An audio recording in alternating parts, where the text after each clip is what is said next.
morning. First, I want to thank you all for coming. And for those of you who are live streaming, we welcome you through cyber something. I want to thank the New School, the Center for New York City Affairs, for hosting us today. They've been terrific partners in arranging the space for us and the technology, and we greatly appreciate that. Let me just start by saying who we are. I'm Jim Purcell. I'm the CEO of the Council of Family and Child Caring Agencies. For those of you who don't know, we're a membership association of about 100 nonprofit agencies all across New York State who provide foster care and preventive services and adoption and juvenile justice services for New York City and for all of the counties. And it's a pleasure to be here today. Our Center for Excellence in Child Welfare is the sort of host and sponsor of this. And the purpose of our center is to, frankly, is to help all of us be better at what we do working with the children and families across the state. We advocate for the resources and the level playing field that we need from our public sector partners. In particular, right now, our number one issue is our workforce. Our biggest problem in child welfare is that we can't keep so many of our staff long enough to be the outstanding supports for our kids and families that they want to be and that we need them to be. And so we are constantly trying to point out to the public and to our elected officials that it's in their vital interest that our staff are supported and well prepared for these very difficult jobs that they do, working with families in preventive services as well as kids in foster care. Let me just put a frame on this. In the 1970s, until some of the things happened that you'll hear about in just a moment, child protective workers investigated families who were reported as possibly having abused or neglected their children. They made a decision to either indicate that case or to say there's no grounds for that and unfounded. And then, in many ways, their choice was to either put the children in foster care or to urge the family to do a better job and close the case. Those were the two alternatives. And it was through the work of some of the people who will join me up here in just a moment and their colleagues that this alternative was created. That couldn't we provide supports for some of these families so that they could keep their children safely at home? That didn't exist. And starting with some pilot projects and then leading to the Child Welfare Reform Act of 1979, which well before some of you were born. I was in grammar school. Although I was hired to be Eric Brettschneider's colleague at the State Department of Social Services to implement the Child Welfare Reform Act. He still considers me his much younger brother. And, you know, through the 1980s and 90s, preventive services really took hold.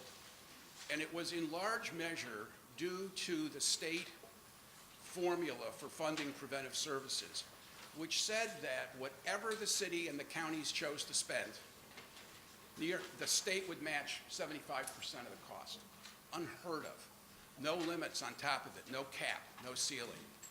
And that allowed the city and the other counties to expand preventive services as they saw best.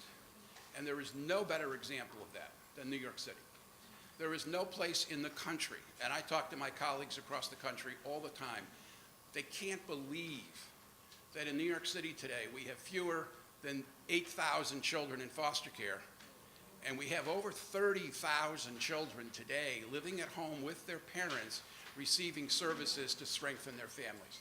That's unheard of, absolutely unheard of. And it's because of the services that are provided through preventive services, which the city has supported financially with state support and which our agencies provide all across the city. And we want to outline all of that today. The genesis of this forum, which was entirely the brainchild of Sophie and Charles on our staff, was that old people like me were passing from the scene who lived through the beginning.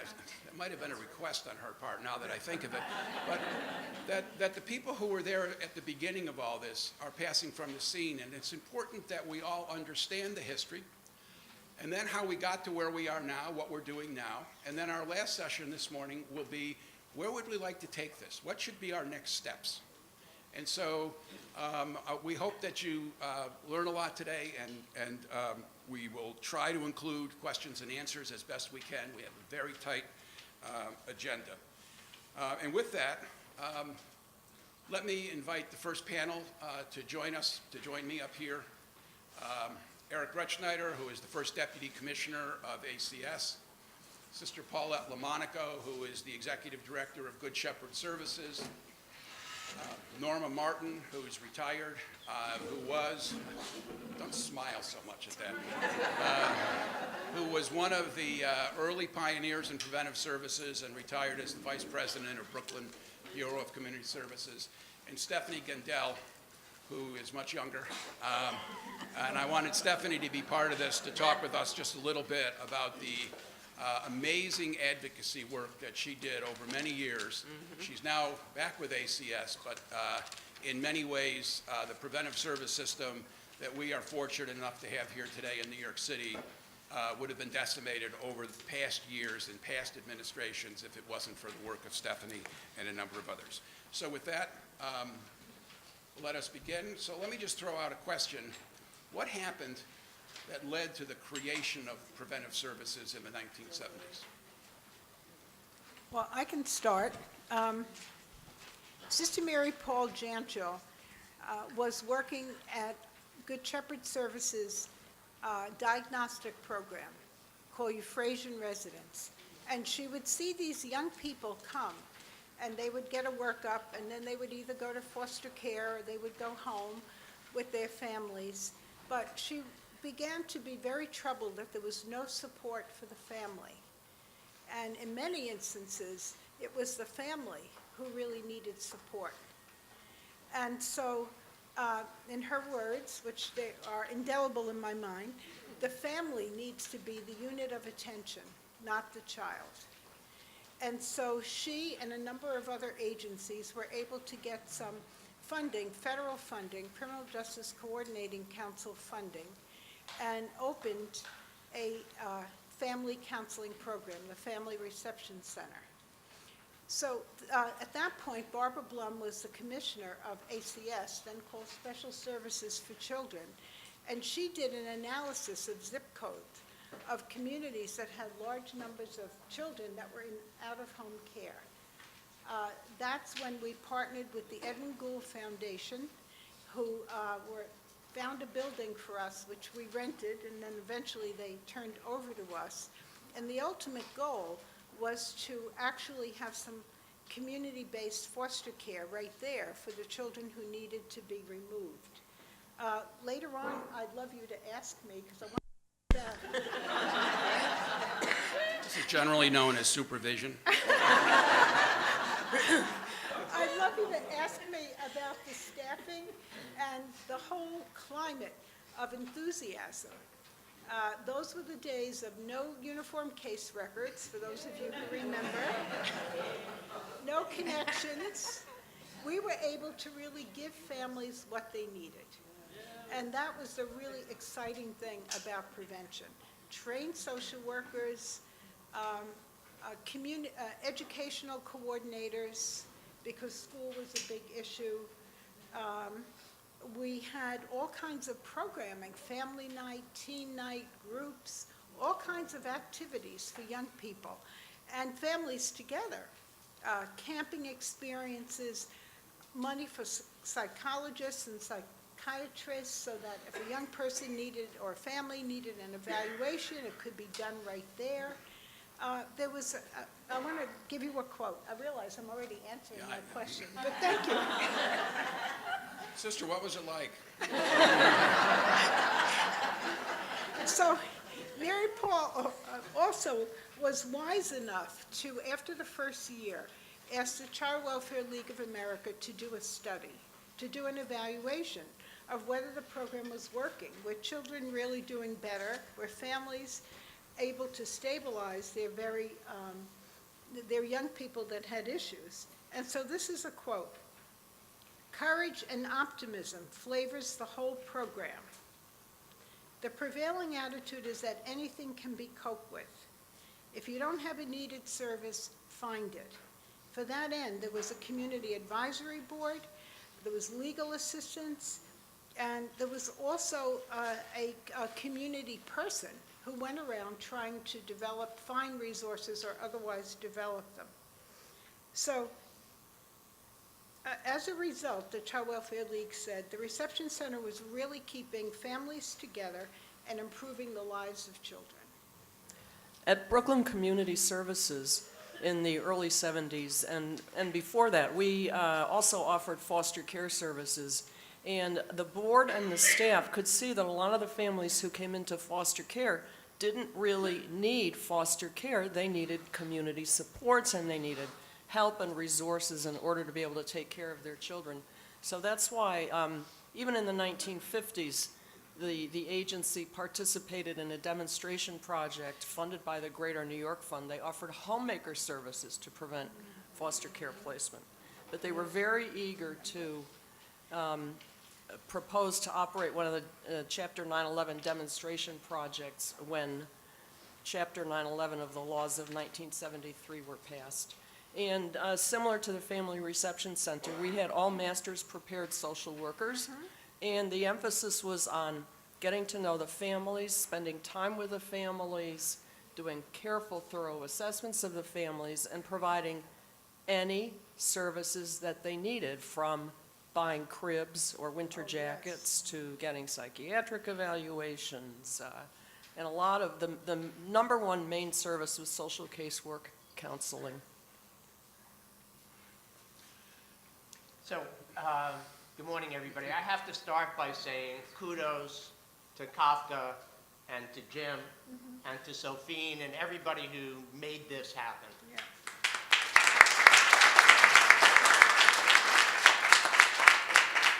This has been a central part of my life, Yeah. for my life.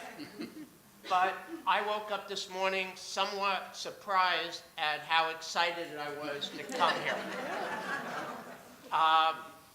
It's not the same old story, although we on this panel will tell you the old story.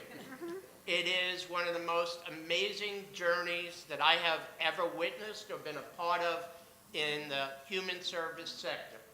And I said to Jim before, what other initiative, born so recently, given my age, had a history that was so absent of corruption, scandal, or horrible mistakes? It is just absolutely extraordinary. And I don't know, Sophine, do we have... They're on the queue. On the queue. Yeah, that assumes I know how to do this.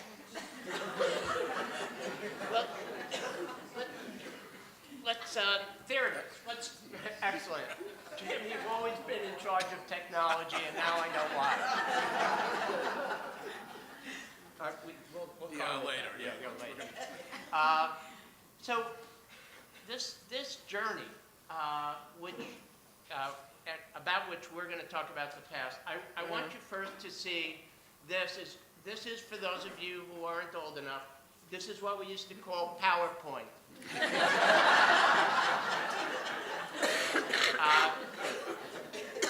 It really isn't a fair representation because this is only a picture of oak tag. And oak tag on an easel was PowerPoint. There's a very serious story behind this, and I won't go through it except to say this chart represented my first experience. Immature, engaged in a terrible rescue fantasy, about which I have no regrets, despite clinical advice to the contrary. It was a young man that I met as a child care worker at Hawthorne Cedar Knolls School, and he was there because there was a strike in shelters, and he wasn't emotionally disturbed. When I met him the second time after I got out of college, he was not only qualified, they considered him overqualified. The rest of the story is about if the only tool you have is a hammer, you see every problem as a nail, and that is the story that gave birth to Preventive Services, because all we had was foster care and removal. And I just want to add to what Jim has said. There were 55,000 children in New York City foster care at its peak in the 90s. We're almost ashamed to use that number because it's so gargantuan. But the truth is, whether you talk about 40,000 one year or 50,000, it was as high as 55,000, and as Jim said, it hovers around 8,000, 9,000 now. And I don't care what anybody else says, that has a great deal to do with the subject of today's forum. And Hector became the chart that I carried around because I asked questions like, you know, what if we had reduced stress on this family with daycare? Or what if we had a homemaker? What if we got the father a job who always hit on the children when he was drunk and drank when he was unemployed? Oversimplification, you haven't seen anything yet. You want to see oversimplification? Can you hit that button again? This is an education psychology textbook. I was in my early 20s, and I had drawn a circle, which I'll show you another version of in a minute, to help me deal with the fact that people were annoying me by every time I asked what prevention was, their answer was usually, there's primary, there's secondary, and there's tertiary. I still don't understand what that means. So I drew a circle. And it was based on the somewhat faulty notions about the cycle of child abuse. And I tried to say, just as there's a cycle, or there may be a cycle, there is a continuum of preventive services to match. And so the chart on the right, which I drew and presented at a forum like this, got picked up by these guys from the education psychology text, and they printed it. And I said, oh my God, I'm published. I drew a circle, and I'm published. And this is all presented to you today to say how far we've come, how embarrassed I am, and how far we've come. If you look at the next one. Next one. Next slide. This is a more elaborate version of the idea that you could prevent the occurrence of abuse, that you could think in what we now talk about as two-generation and trauma-informed work. But going back to the earlier chart, which you don't have to do, we eventually entered as one of 7 projects at QSPCC, now Sheltering Arms, living in another body, but the heart is still beating. And the history is there because what happened was that I went to a conference in Chicago, East Wacker Drive. I don't know why I remember that, but I do remember that. National Center for the Prevention of Child Abuse and Neglect. I barely knew what I was doing there, but the exercise for the day was, what if you had $100,000 to spend on preventing entrance into foster care? How would you spend it? And all of us worked for 2 days on that answer. I had my own answer in a handwriting that some of you are familiar with and really difficult to read, but I finished it on the airplane, which didn't make the handwriting any better. But I had a stack of papers, and the next day, coincidentally, I met with Barbara Bloom, who was the head of Special Services for Children, formerly BCW, still for many BCW. And we had lunch. I think it was at Lutece, or La Cirque. But I know I was dazzled, and the board president that took us there requested souffle. I thought that was an important detail for you to know. I think it was one of 2 times that I've had souffle in my life. And I made my pitch about Hector to Barbara Bloom, and she said, oh, it's just too bad because today is the final day that you could submit an application to be one of 7 preventive projects that we're going to try out under Chapter 911 of 1973, Norma reminded me. And so I said, yes, but I actually have a proposal. I just got off the plane, and this is the proposal. And she said, okay, I'll read it. And she called me that night and said, Eric, and I was running the QSPCC, which was probably the lowest ranking agency in the system at the time, and I thought our way out was to do something innovative, close an old-fashioned shelter and open more modern, and prevention. And she called me that night at home. How did she get my number? And she said, Eric, you were selected, QSPCC selected to be one of the 7. So that's a story about chance, and it's a story about serendipity, and it's a story about persistence, which is the story that we're rehashing today. Eric, I'd like to suggest that when ACS reviews the proposals under the next RFP, you do it in a day. Sister, what, I know you posed one question, but then you answered it. What was it, and this is, I guess, a question for any one of the 3 of you, but I'm curious as to what it was like in a world that, child welfare world at least in the 70s, that was child protective and foster care, to be one of 7 or 6 or whatever number of providers who were trying this new thing, this idea that you could keep kids safely at home. What was that experience like for you as you kind of dealt with your colleagues? Well, At Brooklyn Community Services, we had a very, very experienced, professionally trained social worker who had worked previously in our Family Services Division, heading up our demonstration project. And she hired all master's prepared social workers with a few years of experience. And I really think that they saw themselves as, and we saw them as, implementing good social casework practice. So for us, it was not anything particularly strange or unusual. It was a relief to have available the opportunity to do what we had learned in social work school.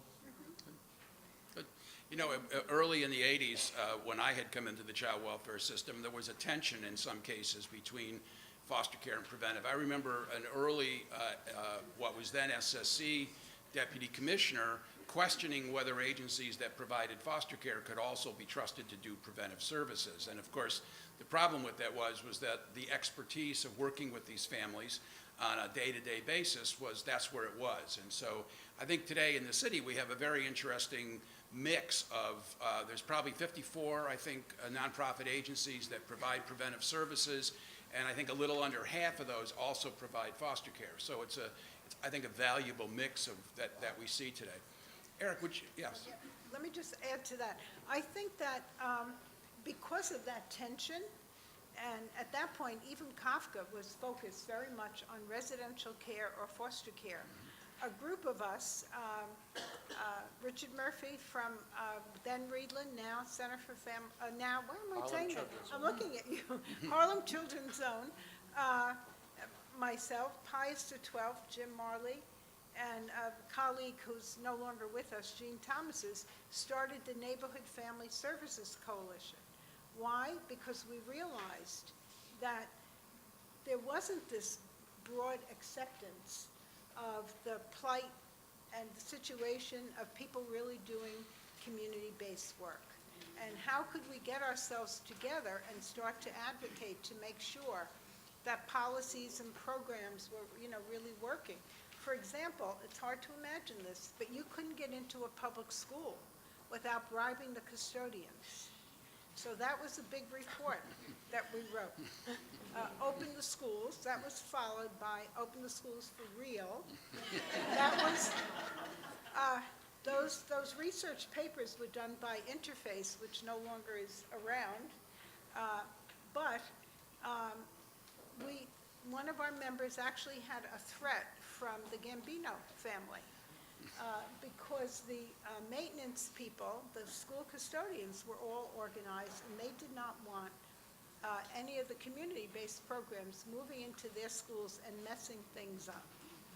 And so when you think today, the amount of work that we're all doing with young people in public schools, the Beacon programs, there's just so many advances, the after-school networks, they're just incredible. But in the 70s and 80s, you had to bribe your way into a public school and then apologize if anything, if a piece of chalk was out of place. Eric, would you just talk a little bit about, so these demonstration projects, I mean, this is also, when you think about it, the New York State budget is riddled with terrific programs that somebody had the foresight to start funding 10 years ago or 15 years ago, and for the most part, the appropriations are still exactly today what they were then, whether they prove to be highly effective or not. They're still there because 3 years later, somebody else had a good idea and did something else. So here's a program that starts with some demonstrations, funded in 1973, so probably started a year or two later, and yet by 1979, the legislature is ready to work with the governor's office and the division of the budget, which played, interestingly enough, a very important role here in passing the Child Welfare Reform Act. Would you talk a little bit about that? And then you actually came to Albany to help design what that should look like and how that should be implemented. The first thing I want to say is that the study that Sister Paulette referred to earlier from the Child Welfare League of America was called The Second Chance for Families. And you saw on my chart that I proposed maybe $1,000 could do this. The number I remember from that study, and my memory could be faulty, but it basically showed for $1,200 a year we could avert foster care based on their analysis that they did at the time. They later did a follow-up study. I think it was a Second Chance for Families again. That is part of what I remember, but I also remember that this wonderful creative proposal that just kind of was born out of this cold wind in Chicago, that everything that was creative about it was eliminated. And this is prior to the Child Welfare Reform Act. And the primary reason at the time was that for the purposes of evaluation by the Child Welfare League, there had to be uniformity amongst the programs. Which is why Mary Paul would not get into that initial group. She found her own money. Those of us who know her can just know this whole story and remember she would not have a research group, she would not have a control group. So she said, no, I'll find my own money and I'll continue my family reception center. She gave in later on when the Child Welfare League, when the Child Welfare Reform Act was passed. So by the way, I'm sorry, Norma. An important part of the Chapter 9/11 demonstration projects was this research conducted by the Child Welfare League of America. And it covered all 7 of the New York City demonstrations, plus the 2 counties outside of New York City. Plus a unit at Special Services for Children created because child protective workers demanded that nonprofits not have this privilege of working with 10 families per worker when they were working with 20 and 30. And I thought Barbara Bloom handled that brilliantly in terms of the compromise. So the research project covered the first year of operations of the demonstration projects, and at the end of the year, they found that more children from the preventive families had stayed out of foster care than the control group. The control group were just families known to SSC who received the services that Jim had described that were available then, and workers with caseloads of 20 or 30.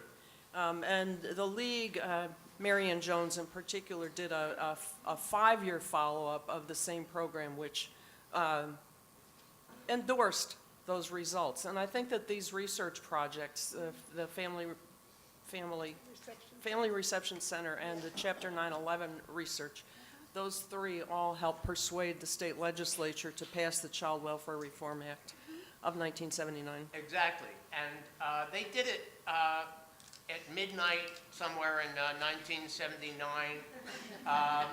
And They all had something they wanted in it, like the uniform case record and like utilization review and 159D sanctions. I don't know. But they all ended up compromising by adding everything. We remember a time when a legislator from the Republican side came to us and said, "Oh, you're actually doing this stuff. We didn't think it was possible." That was an eye-opening example. But I do want to say that what happened when the law was being implemented was a debate between the legislature, New York State Department of Social Services, now OCFS, and others. But what that debate became about is the same creative question that came up when the original demonstrations were done. But here the reasoning was, you want to have money to fix a boiler? You want to have money to pay for a homemaker? You're opening the floodgates. You're going to have a housing subsidy? And so all of the things that we were negotiating for to be in the new improved Child Welfare Reform Act pretty much got nixed or so reduced that they had traded out of the programs. And I think that tension and the tension I spoke of earlier between the public and the nonprofit sectors are part of our future, and we'll leave it to the future panel to talk about how they're going to be reconciled. But I do want to say this. What was preserved on a city level and on a state level was a neighborhood-based approach to services. And we have all of us always talked about the value of neighborhood-based engagement and engaging families on a neighborhood level and the role of access and proximity. But preventive services has, from the beginning, cut new territory into the neighborhood-based approach and kept it. It may be one of our only programs besides early childhood education that has a true neighborhood-based flavor. Eric makes a good point. I think we spent the first few years of implementing the Child Welfare Reform Act trading off with the division of the budget a control over, so you could only spend up to 3% of the entire budget on fixing a refrigerator or cash assistance. They were literally afraid that the city and the counties would refinance every child services other than public schools through 75% state funding. They were afraid every daycare program would become a preventive service program and funded that way. So they put these restrictions on, and it's a sort of a classic example of the trade-offs of getting, frankly, massive government support, but then you got to pay the piper. You got to do what is alleged to do. And while I revere Sister Mary Paul as much as these folks do, I once said to her that if she didn't think she needed to follow all the rules, that she should raise private money and do it herself, and I would personally give her a donation because I was so impressed with what she did. But other than that, she was going to have to follow the rules everybody else had to follow. And she said something that was not, "Bless you, my son."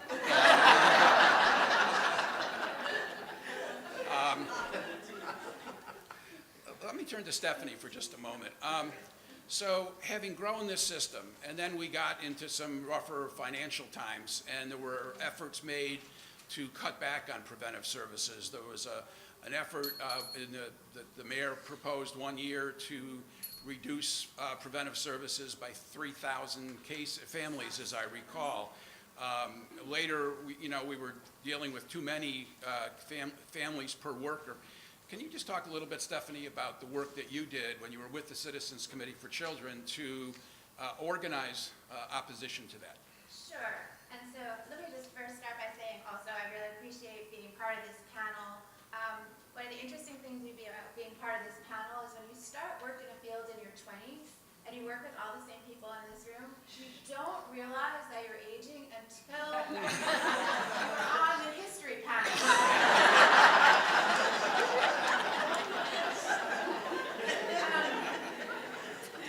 But, with that disclaimer,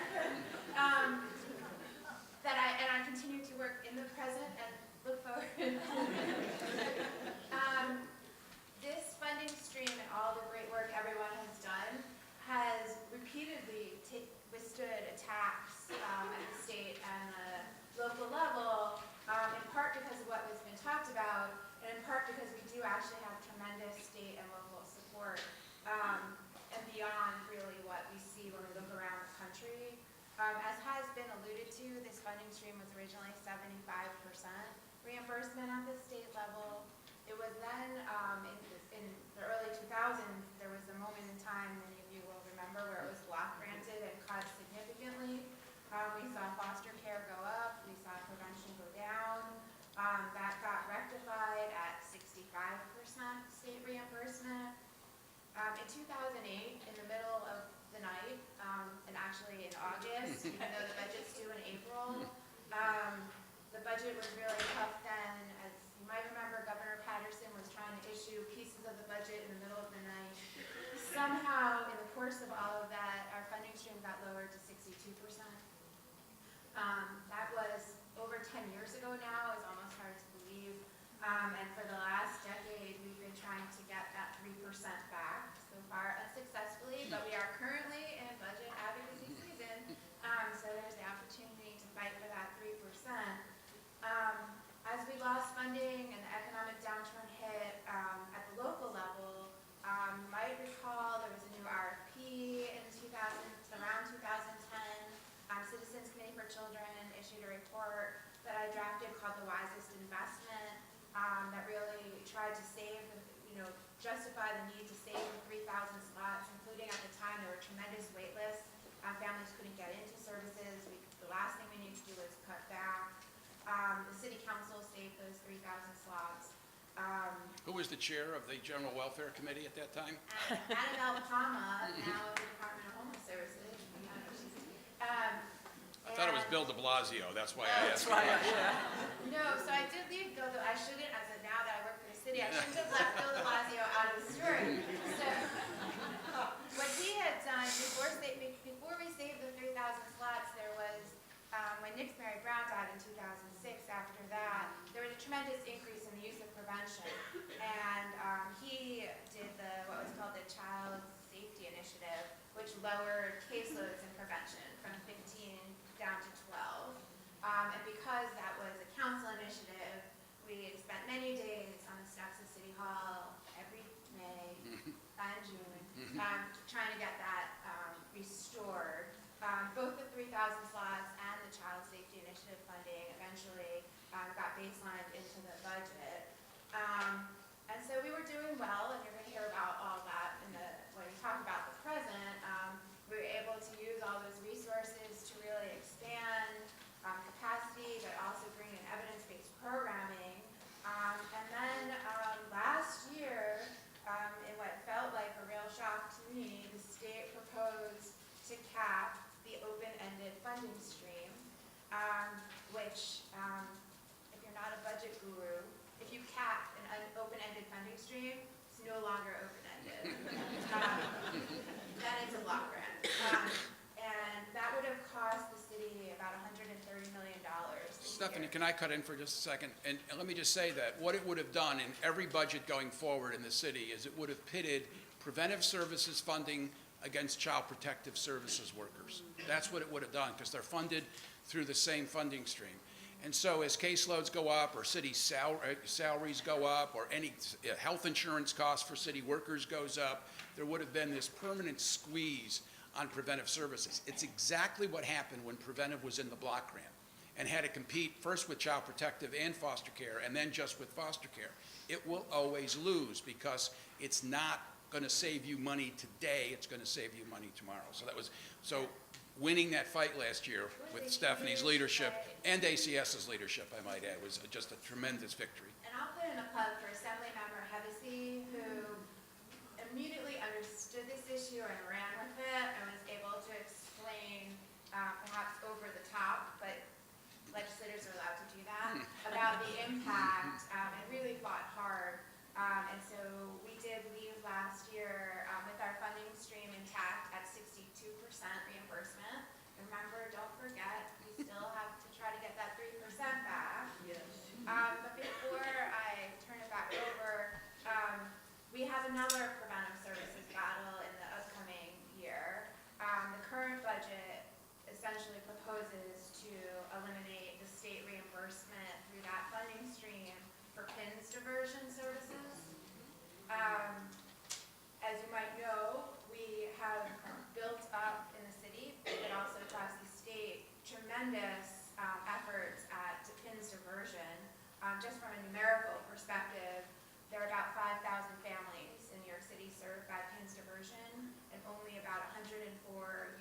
foster care on pins, which means that the diversion services work. And so ACS, as well as I'm sure CCC and many others, will be engaged in the upcoming year, months, trying to see if we can maintain the state reimbursement for the PINS diversion, and of course, hope everyone will join in that. So just 2 footnotes, historical footnotes to the points that Stephanie has made so well. One, in the 80s, I was, although I took it off my resume, I was commissioner for special services for children under HRA at the time. Moving it out of HRA was excellent. We can talk about that at the next forum. But I do want to say that at that point, the choice during the crack epidemic was more preventive services. And the answer was no, it's not working. Your numbers are rising. I've heard a lot of pathological ideas in government over the years. This was one of the most pathological. The idea that we weren't paying attention to the demand side of the equation, or the historical events that were influencing demand, just seemed crazy. But there was a resistance because you said, they would say to all of us, you said preventive services was going to reduce foster care. And that then links back to the second footnote, and that is the term mandated preventive services. If I remember correctly, the 75% originally was linked to mandated. Then everybody started to ask, what does that mean? And what it meant, it had a lot to do with the first point. You had to show that this was going to have a financial impact. And I'll leave it to the future panel. But if we want to get out of some of these challenging negotiations, we have to show that preventive services in its own right is not a waste, is not too diffuse. We don't have to pin our hopes for families and neighborhoods to the fact that it's going to save $1 within 4 years. Sister? So another real conflict that is still with us today is around cases from the neighborhood as opposed to cases referred by ACS. And that gave birth to the advocates lawsuit, which is still today a federal lawsuit that enables preventive services to be provided without entering a lot of information into the system, whatever the system was at the time. And so, for example, in our family reception center last year, 39% of our referrals were from the community. So we didn't have to send information into anyone, and we could protect their confidentiality. Now, if there was an indicated case, that would change the story. Then we would have to submit the information. But it gave families a lot of safety, a lot of protection, feeling that there was a safe place where they could go and get the services that they need without worrying about BCW, SSC, whatever. Because in those days, those were very terrible acronyms. People in the community were very afraid of ACS in particular. I just add one thing about the money. Yep. I think one of the reasons we have this continual battle over the money is because it's an open-ended funding stream. And even though we, in the global sense, can save money, as well as obviously families, which is what we really want to do, and keep families together and hold families. From a money perspective, at the state level, this is open-ended, and foster care is a capped allocation. So savings on the foster care side are not savings on the state side for the state. And so that's just something to keep in mind. And as we move into the future, we will eventually in New York State be implementing the Family First Act. And I think it'll be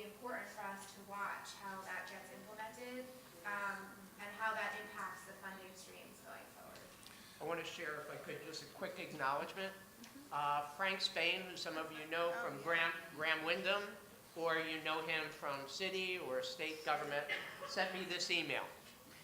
Don't forget the state's initial 4B grants to support preventive services demonstration projects run by Lower East Side Family Union and United Neighborhood Houses.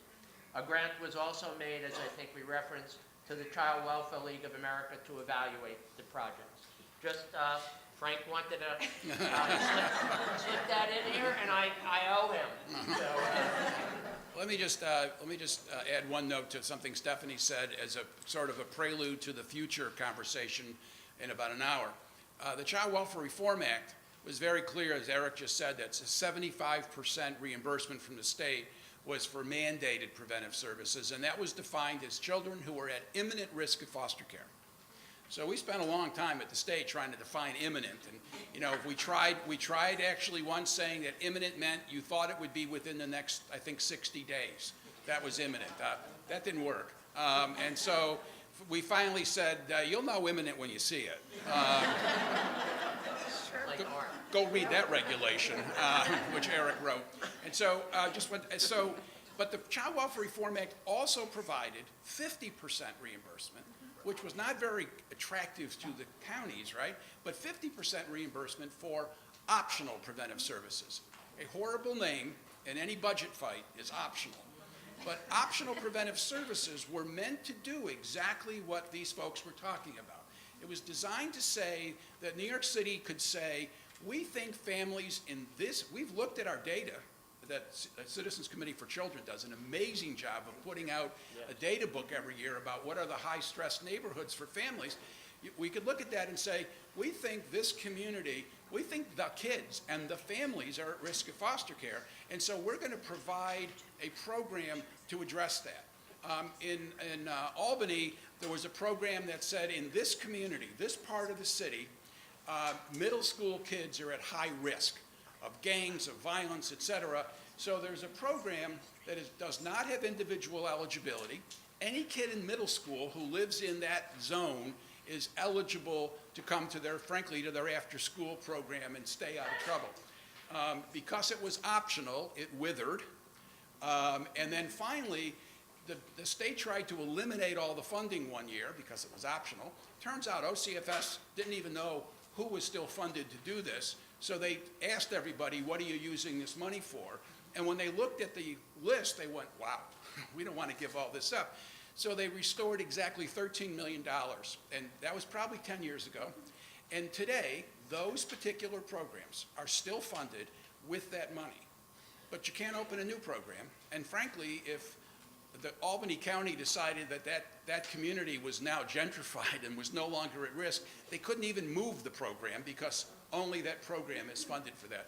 So think about this optional preventive service notion when you listen to the Futures panel, because restoring that someday is the dream we should all have. Let me thank this panel of people who are my colleagues but also my heroes for their insight.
Good morning. I am Sophine Charles, and I've got the lead on preventive services at Kafka, and I'm really excited about continuing this conversation. At this point, I'd like to invite panel number 2 to step forward. We have Dr. Jackie Martin, who is the Deputy Commissioner of Preventive Services at ACS, the Administration for Children's Services. We also have Karen Dixon, who is the Executive Director at Harlem Dowling, one of our agencies providing preventive services. And we have Dr. Julia Jean Francois, who is one of the directors at SCO, Center for Family Life. And I have a fourth panelist that should be joining us shortly. We will get started. We're expecting Judge Ron Richter to join us, but we'll move forward. And so at this point, you've gotten sort of a very nice snapshot of the history of preventive services.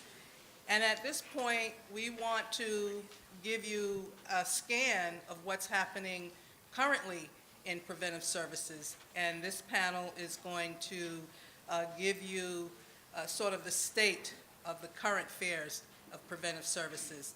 And we'll start by having each of our panelists give a little introduction regarding who they are and what contributions they are currently making to preventive services. And we'll start with Dr. Jacqueline Martin. Good morning. Good morning. Yeah, good morning. You know, very, very interesting for me is this notion of the past. I am currently the Deputy Commissioner of Prevention Services at the Administration for Children's Services.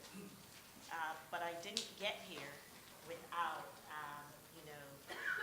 the work of many who you just heard on this panel.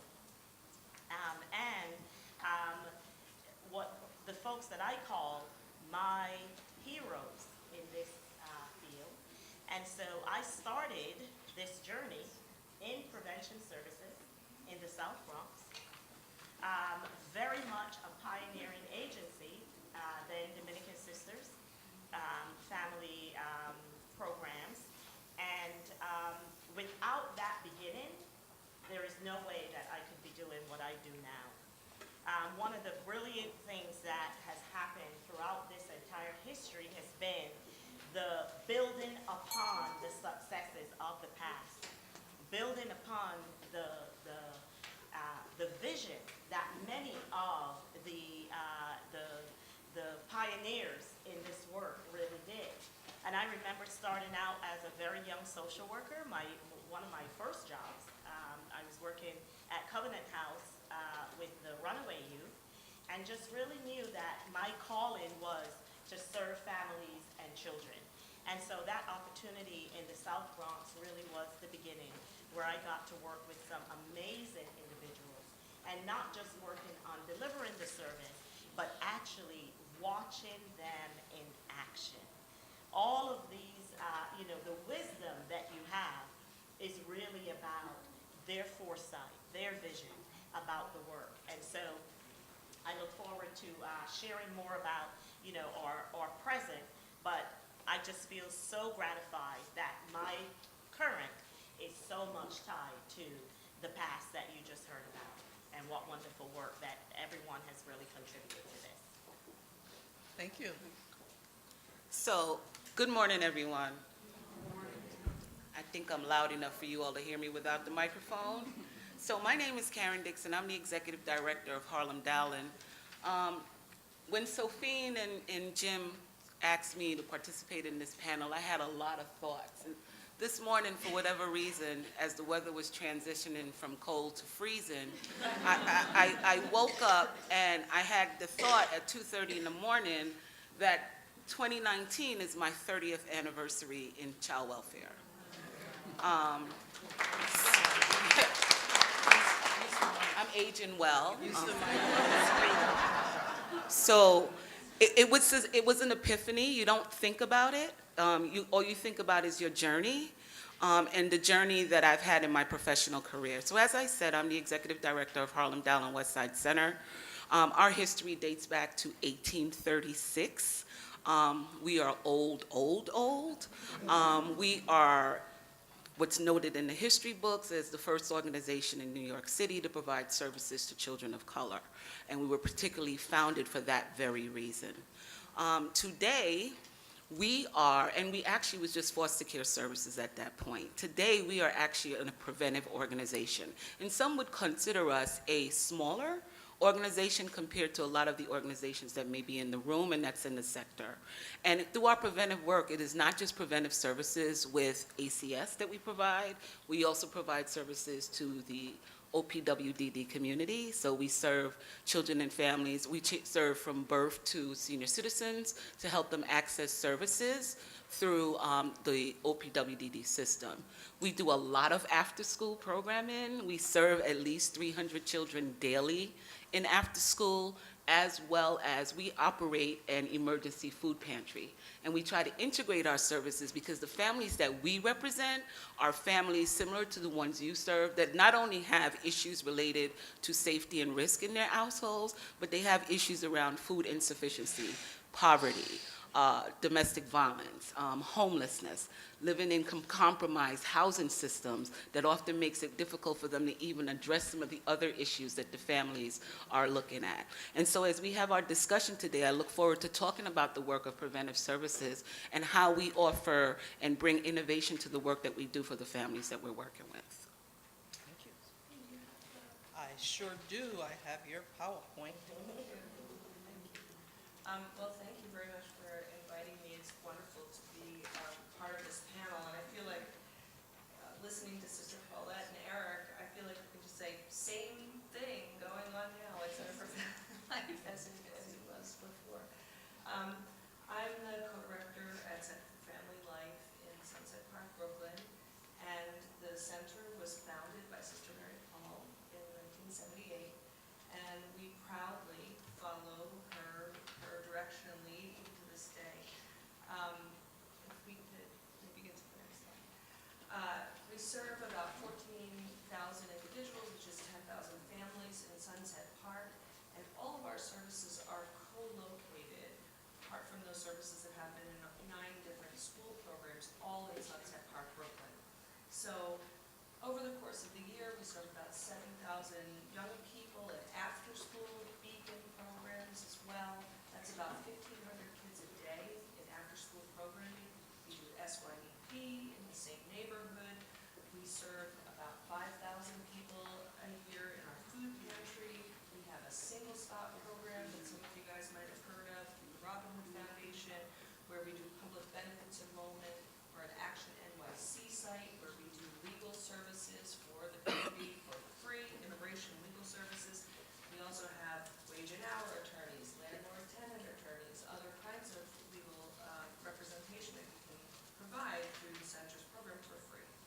We have financial counseling at our single stop. We serve over 600 folks a year in an adult employment program, and that's, again, it's co-located, an integrated piece of the preventive services that we provide, foster care and general preventive services. And we serve close to 200 folks in a very innovative cooperative business development program where we are very proud that this year we launched the first ever worker-owned cooperative franchise business for a cleaning company.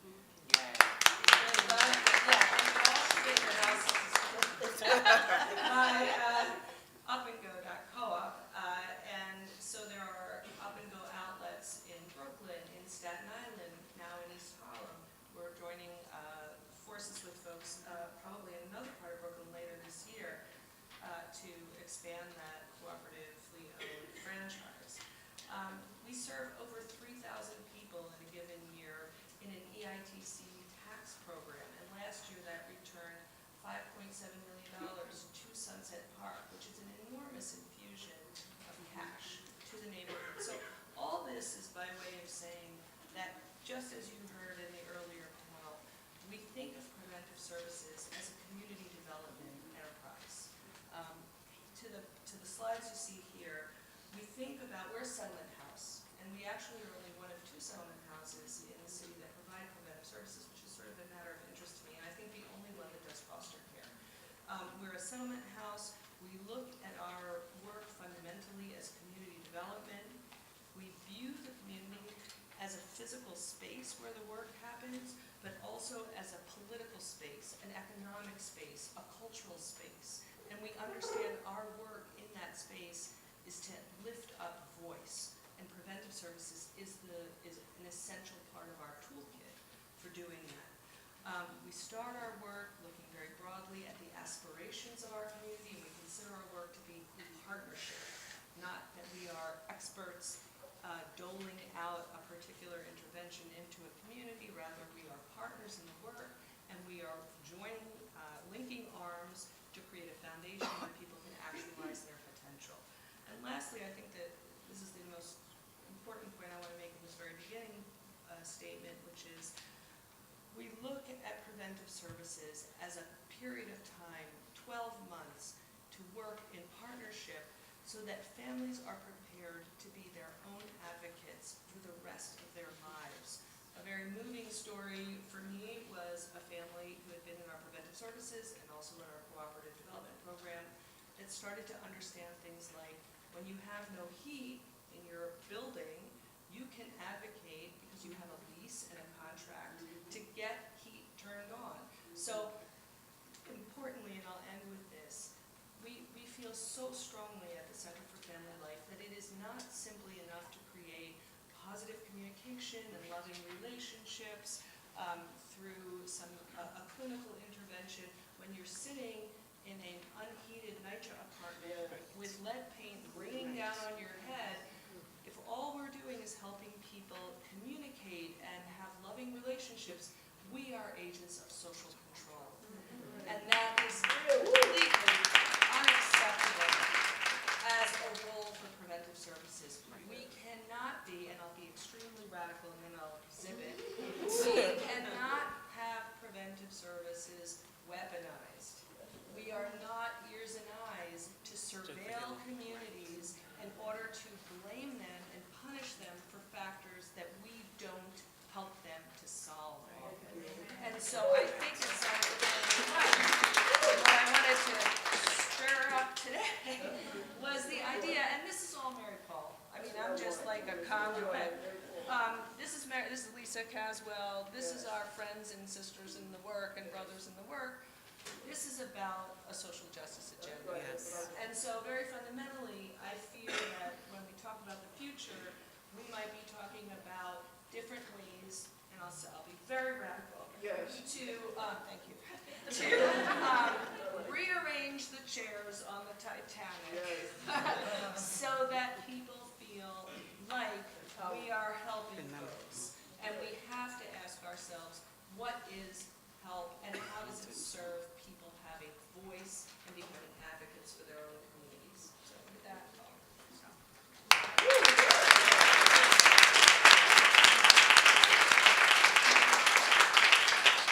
Thank you for ripping off the Band-Aid. So I also have the task of, putting the prevention services that ACS funds in perspective. And I think that we are in a place where ACS has the opportunity to ensure that the communities and the agencies in the communities have the funding that they need to actually serve families in the way that so many of these organizations, are determined to do, to really realize their mission in serving families and communities.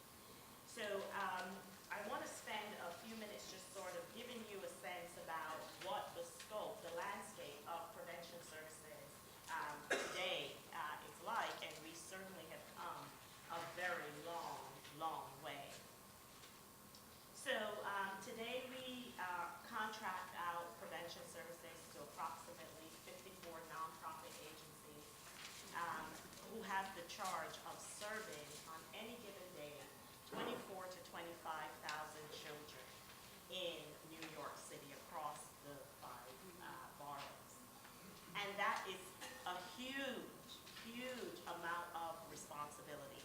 These 54 agencies also administer over 200 programs serving the families in their communities. And I just really want to emphasize that one of the things that has not changed with regard to prevention services over the years notion of serving families in communities, in their neighborhoods, and in their homes.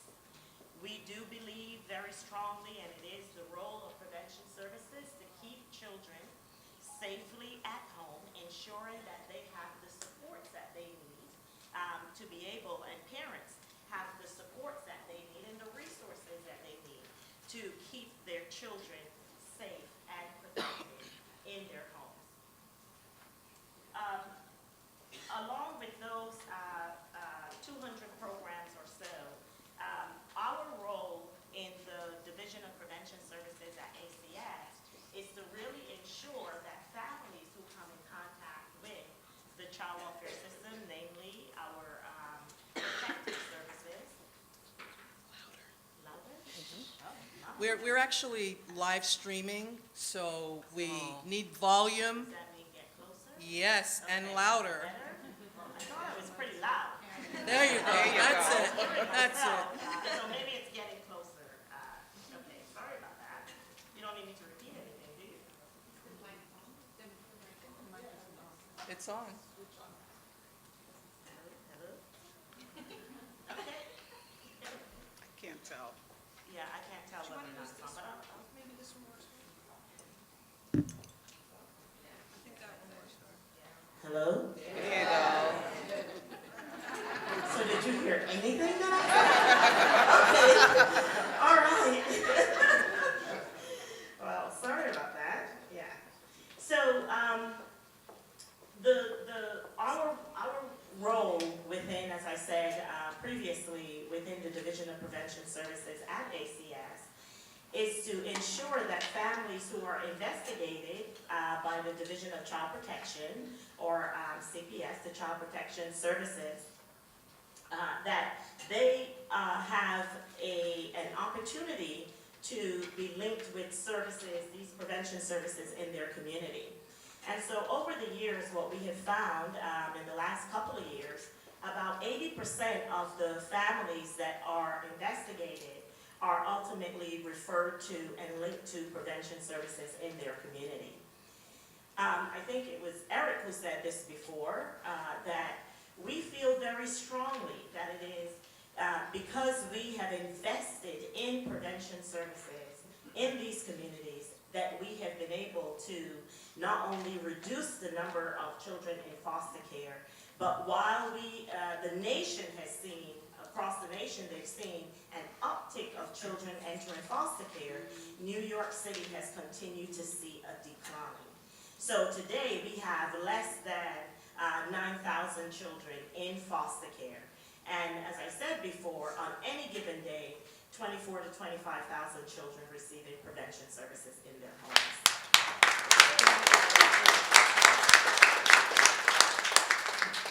So, and I think, I'm always careful not to, laud ourselves or pat ourselves on the back, but we don't have to do that on our own.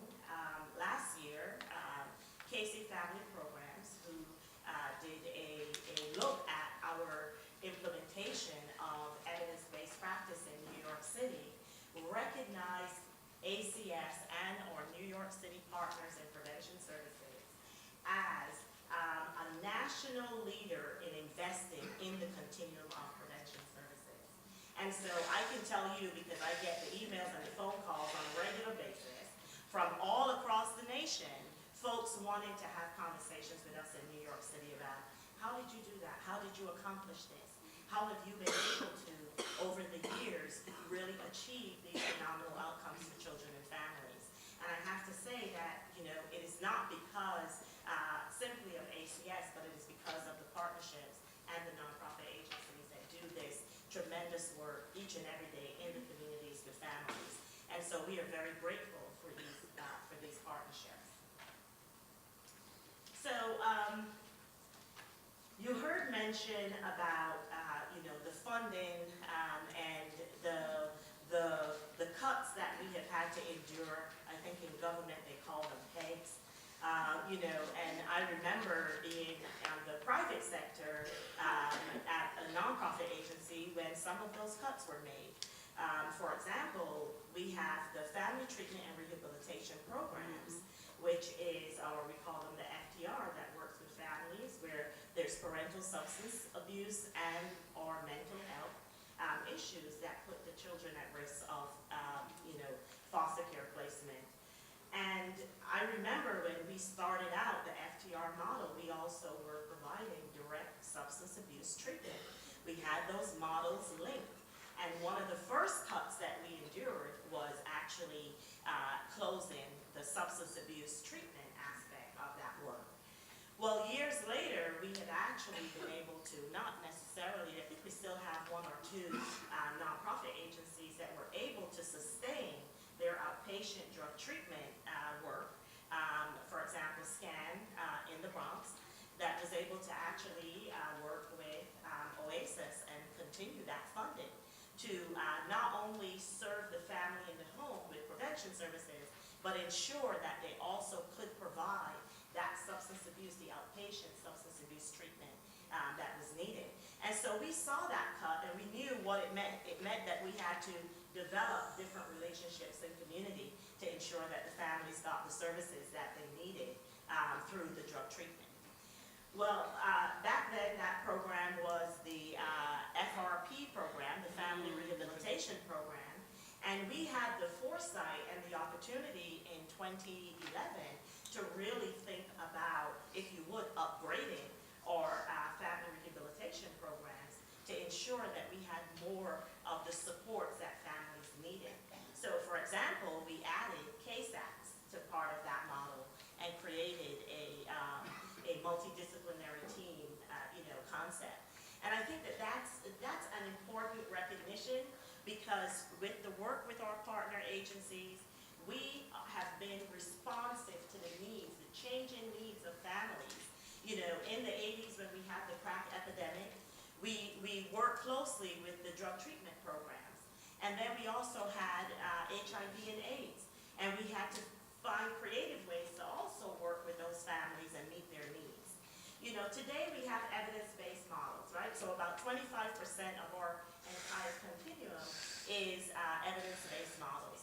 We look forward to what the future will be, because we know that we've been seeing some really, strong outcomes from families who engage with evidence-based models. And so part of the future that we need to do is to figure out how can more of the families that receive prevention services in the city have access to those programs. So that's a big part of what we rely on our provider network to also do, which is ensuring that they have that access. Another type of our programs, and I think you heard it mentioned, which are those beacon programs. Innovative, really, for its time, right? Community-based organizations that knew that they were seeing families in those neighborhood schools that were struggling with basic needs, and they felt that they had the answer. And there was the birth of our prevention services programs, serving families in their communities, in their schools. I think we have done a tremendous amount of work with our population and with serving families, as well as our partnerships with the agencies. And so last year was really, 2018 was a monumentous year for us. Having been doing the work for so long and recognizing that funding is just so important to the ongoing success of this work, we were really proud to be able to partner with Kafka and our agencies, and with Stephanie when she was at CCC, and so many others, governmental, the support of legislature to really advocate for the funds that we needed for prevention services. But we also had a unique opportunity through using the investments that were made by the de Blasio administration. And there you saw what I think, was added community organizing and collaboration with the voices of the provider agencies at the table with ACS, really partnering together to determine how best to utilize and to invest in the services. What do the families need? What do the agencies need to really ensure that they could continue to provide these services. And so, using an investment of approximately $50 million, we got to work, lovingly known now as a model budget, at the table. And if you were not fortunate to be at that table, it was really about how the nonprofit, community-based organizations continue to advocate for the work, partnering with government to ensure that the money that is needed for families and children make its way to those agencies and the communities. And so today we believe that through that investment, that the agencies are much better positioned, to look at, for example, some of the investments we're looking at our supervisor to case time ratio and being able to decrease that. We also added that, and the history panel could attest to this, that we used to have case aides as part of our models in the early iteration of prevention services, and so we tried to bring that back, and we know how important those are to working with families and children. Also, thinking about the future, actually having the opportunity, to use data to inform our work, so critical that we also invested in ensuring that the agencies have QI and QA specialists. And most recently, the team at ACS in the Division of Prevention Services or Community-Based Strategies team brought together that cohort, almost 54 QI, QA specialists in a room to talk about what the future might look like and how we can continue to use data moving forward. So this is just to give you a sense of the ongoing flow of the work that we engage in and that ACS could not do without the partnership of our community-based agencies. And I should also add that the ACS model budget process has been such a phenomenally collaborative process that other city agencies are looking at how to use that model to enhance the partnerships within their divisions. So I can attest to having had really an incredible collaborative experience with helping ACS inform how those dollars should have been spent, and the provider community as well. So that was a really, that was a big breakthrough, and we very much appreciate that.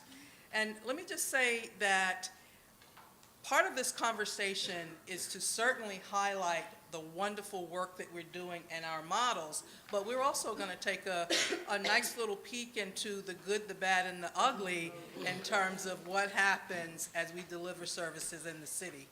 And so, So I take it on the good, the bad, and the ugly. So, first of all, can you all hear me? I have a mic, you didn't, okay.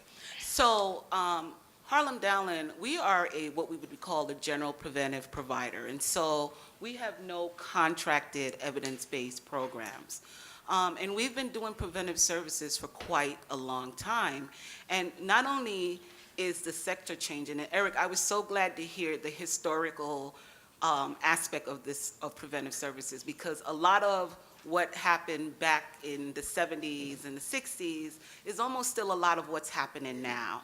And so while there may be some logistical ways on how we approach the work, we're still facing a lot of the same issues now. It's just that the population looks differently. There are more providers available in the sector. There's more money being put into the system, but the challenges and the disparities in the system are somewhat the same.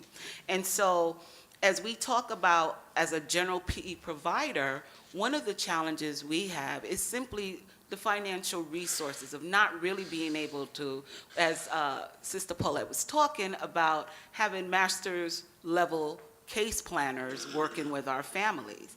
And from our organization, that's a luxury. That is not something that, even with all of the pieces of the model budget that are put in, be still a challenge for a general preventive only organization, which means that we have to do more investment in the work of our frontline BA level employees. And I think in this day and age, we need to recognize the work, because most of the work is being done by bachelor's level individuals to the sector, some of them with little or no experience, but hopefully after several years, they add value and significant value to the work that they do with families. So with that said, as we talk about some of the challenges, and again, Dr. Francois, you tore the Band-Aid off.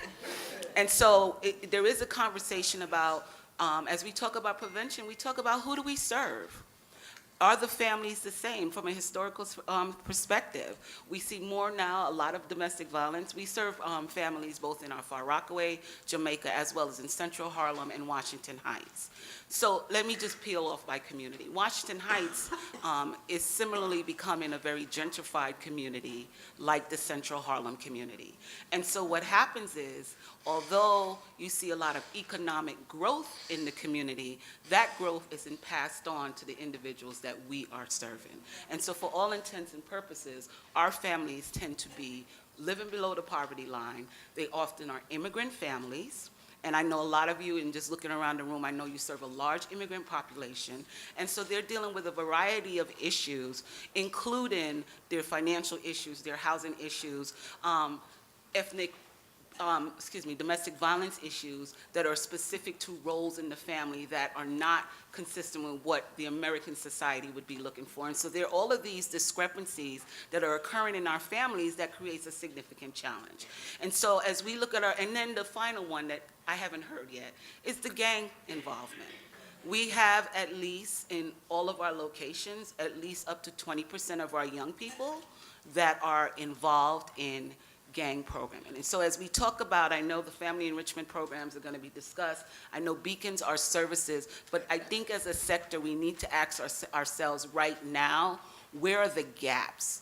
We can always talk about the things that are working, the things that are out there, but there are still children and families falling through the cracks. There's still a significant number of children where truancy is an issue. There's a significant number of families where you have domestic violence related issues, you have issues LGBTQ issues, you have issues around poverty, you have issues around housing.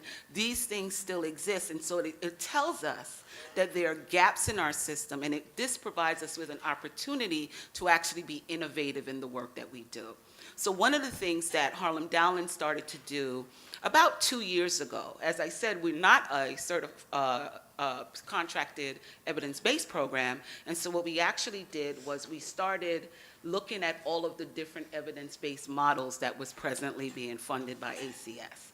And we charted each director, we charged them with looking at the program, seeing what the concerns were, what were the implementation challenges, and what was the data around how effective it was for children and families. And what we found was that only really one model fit our family, because over 5 years we had looked at the types of people we were serving. So for instance, in our Far Rockaway community, we have a lot of African American families. When we initially came out to Far Rockaway in 1999, we found that there were more Latino families in that community, as well as in our Jamaica program in Southeast Queens. But now in our Jamaica program, we find that we have African American families as well as Haitian families, and so the need is not for bilingual Spanish-speaking workers, but really for bilingual French Creole-speaking workers. And so as we looked at that across all of our programs, we felt that there wasn't a thing that really would be more efficient, and we found that the issues with our families, a lot had to do with parenting, and parenting in a poverty-enriched environment, and parenting in an environment in which you are challenged by housing, by culture and acculturation, as well as gentrification. And so in the last year, as a matter of fact, in October of last year, we brought in Strong African American Families Evidence-Based Program because we thought that that model would be the best model for our families in our Far Rockaway offices as well as our families in our Jamaica offices. And that really works on parenting. It's a group-based model. And when we looked at our parenting journey and our parenting skills and the attendance around those programs, while parenting journey is very good about going into the depths of why you parent a certain way, and parenting skill meets the compliance of it all, we wanted to do more around the relationships within the family, particularly the parent-child relationship, the role, how do you manage in an environment where there's a lot of external influences, such as gangs, such as other things happening in the community that negatively impact the kids. The other evidence-based model we started to look at was a generation PMTO, and it's a new model. I think only New York Foundland is doing that training with us. And it's a year-long program, and we're actually rolling it out to our families in our Washington Heights program, because that program allows the intervention to occur in the home. And what we see in Washington Heights, and it's been happening since 45 has been in office, and that's been a lot of our families have encountered ICE in the community. And so the very fear, not just the fear of what you see on TV, it's not just what you hear people talk about, but the reality of being afraid to leave your apartment because there may be ICE agents outside, or the reality of fear of being afraid to advocate for repairs to be made in your home, or to get a working smoking or carbon monoxide detector for fear that the landlord may report you, is something very pressing that we are facing. And so I think as part of this discussion, as well as the future discussion, we definitely need to talk about, in very real ways, the gaps in today's preventive services. So, we've had our fourth panelist to join us. Judge Ron Richter would like him to introduce himself and to say a little bit about your contributions and community in preventive services. But also, you're hearing a lot of words thrown around regarding evidence-based work, evidence-based models. And I'd like for you to take a moment, Judge, if you will, to say something about what this evidence-based work is that we keep talking about without really defining it. Sure. So good morning, everyone. I guess I want to start by thanking the New School and Kafka, and in particular Sophine, for convening us around what I think is probably the most important, truly the most important issue in the work that we as child and family welfare professionals are thinking about today, which is an issue that I think Commissioner Bell, way back when Commissioner Bell was here, really deserves considerable recognition for, which is the moment in time when more children in the child welfare system started being served in prevention than were being served in the foster care system, a trajectory that we can all be proud has continued until today. And that was a moment in time that we all strove for, which, even though I wasn't here this morning, I know that you heard about, and is, in my view, critically important to children and families. When I was thinking about coming here today, I was thinking about the extraordinary advances we've made in early childhood development and adolescent brain development, and how much of a greater appreciation we have than we did when I started in 1990 as a lawyer at Bedford-Stuyvesant Community Legal Services, on Fulton. And there really is, that was a program that was desperately trying to get funding to represent parents in family court.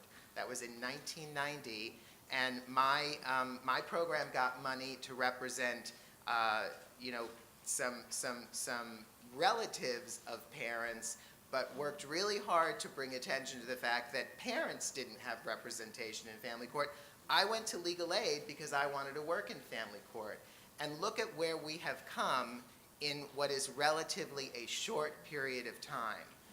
Parents are being advocated for more aggressively and importantly in this city than any place else in the United States by some of the best lawyers that we could have ever dreamt up. And that is something that we all can be very proud of. The fact that New York City is leading the country in the use of models, evidence-based models is what we call them, but models that are not better than general preventive, not better than FTR, but are models that complement a continuum that actually have science behind them, that government can rely on, that demonstrate that if you follow a particular protocol, you are likely to get a reduction in maltreatment, that you are going to likely reduce the risk of injury. It's not, to me, the biggest challenge with evidence-based models, and I don't think that we've figured this out yet, is how do you acknowledge as an organization, as a system, that the values of evidence-based models are pretty much the values we all have about family integrity, about ensuring that we treat everyone across this city, whether they are poor, struggling, or not, the same. And evidence-based models simply says these folks are being delivered a product, and that product needs to be demonstrably working. And evidence-based models just have some proof behind them to say that if we're coming into your home to try to reduce risk, there's some proof that they have been shown to do so. And that's evidence, and these models are based on it. So that's why they're called evidence-based models. And it's really important that the people who receive these services, who are generally getting whatever the heck we all think might work, get something that actually has been scientifically proven to work. You all should look at your toothpaste tube and see all the stuff that's on it that lots of people are spending a lot of money to demonstrate works, right? I mean, what's in our water that is supposed to make us all stronger and healthier and have better teeth? People are entitled to that. I do think that one thing that we continue to need to work on is the fact that the values of evidence-based practice are the same values as strong general prevention and FTR, and that we all need to figure out in our organizations, and gosh, look at the New York Foundling as an example, where they pervade the entire organization. And I am from JCCA. I always feel like, I know if there's a trustee of mine in the audience, I am from JCCA, and I want you to know since 1976, JCCA has been receiving money and doing innovative preventive services, currently FFT, brief strategic family therapy, CPP, and we are working on our safety. If ACS is in the house, we are working on our safety. But the point is that JCCA has really been at the forefront of preventive because it is what is right for families. And families that we serve are entitled to something that works, thus the trajectory into including evidence-based practice. The values of these models, though, are the same as the values as we've all been striving for forever. And I think that the work that needs to be done is figuring out how we better integrate these models into the continuum that we have all treasured and that we all now, since Commissioner Bell, have put at the forefront. My experience with evidence-based models, of course, for those of you who know, was that John Mattingly wanted to stop seeing so many New York City children placed on delinquency cases upstate, where the city was spending hundreds of thousands of dollars for really poor outcomes. Children were coming back, and they were in worse shape than when they left. And John encouraged me and Dawn Safaya to go to OMB and convince them to give us $9 million to support FFT, MST, and MTFC. New York Foundling was already in this. Esperanza, working with Vera, was a sort of evidence-based model. And OMB, PV Anantharam, gave us $9 million. PV gave us $9 million. And we were able to go out in small meetings and talk to the family court judges in New York, the prosecutors in New York, and legal aid, and say, you guys got to use this. Look at what is happening with the children that you are advocating for placement and placing. And sure enough, they listened. They fought with us because why would they ever use these models? One of my dearest friends out in Queens, Judge Lubeau was like, I'm gonna order a drug treatment program with MST. I am. But she, you know, she maybe she did. I don't know if we appealed her. But the point is they took. And they showed that you are not going to increase crime having these children with their families in our communities. And that was in 2006-07, and we are in 2019, and those models have spread to child welfare. It doesn't mean general preventive and FTR don't belong. To me, it means that these models are intensive enough that families can be sustained and supported and work with us at home, and then maybe we need to figure out what they need after that. We are now in a child welfare system where the families we are serving can't just have a 4 to 6 months evidence-based model and then be fine. And if you look at the number of calls, and if you look at the indication rate in 2019, you must ask yourself, who are the families that we're actually serving? And what do they look like?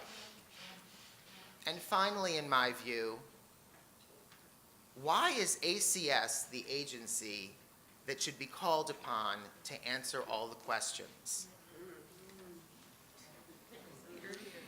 So that is Judge Can I Ron just Richter. say that? Can I say that question again? The question was, why is ACS the agency that is called upon to answer all the questions? And then I'm going to pass it back to you, because that is a bizarre question. And as a former commissioner, I still don't understand it. But that agency gets the call whenever anything goes wrong. And our provider community gets those calls.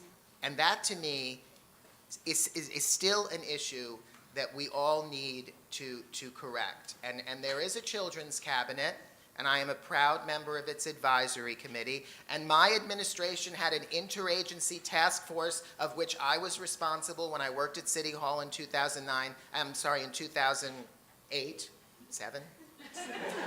Some year, I was there. The point is, we still haven't figured out that DOE and the Department of Health and buildings and economic development, they are all agencies that should be there for our children well before the Administration for Children's Services, no matter how fabulous a commissioner we have, and we do have a fabulous commissioner. Thank you. And so I also just want to come back to Dr. Jackie Martin, who wanted to say something about the data we have around outcomes. And then we'll come back to Dr. Francois. Yeah, so thank you.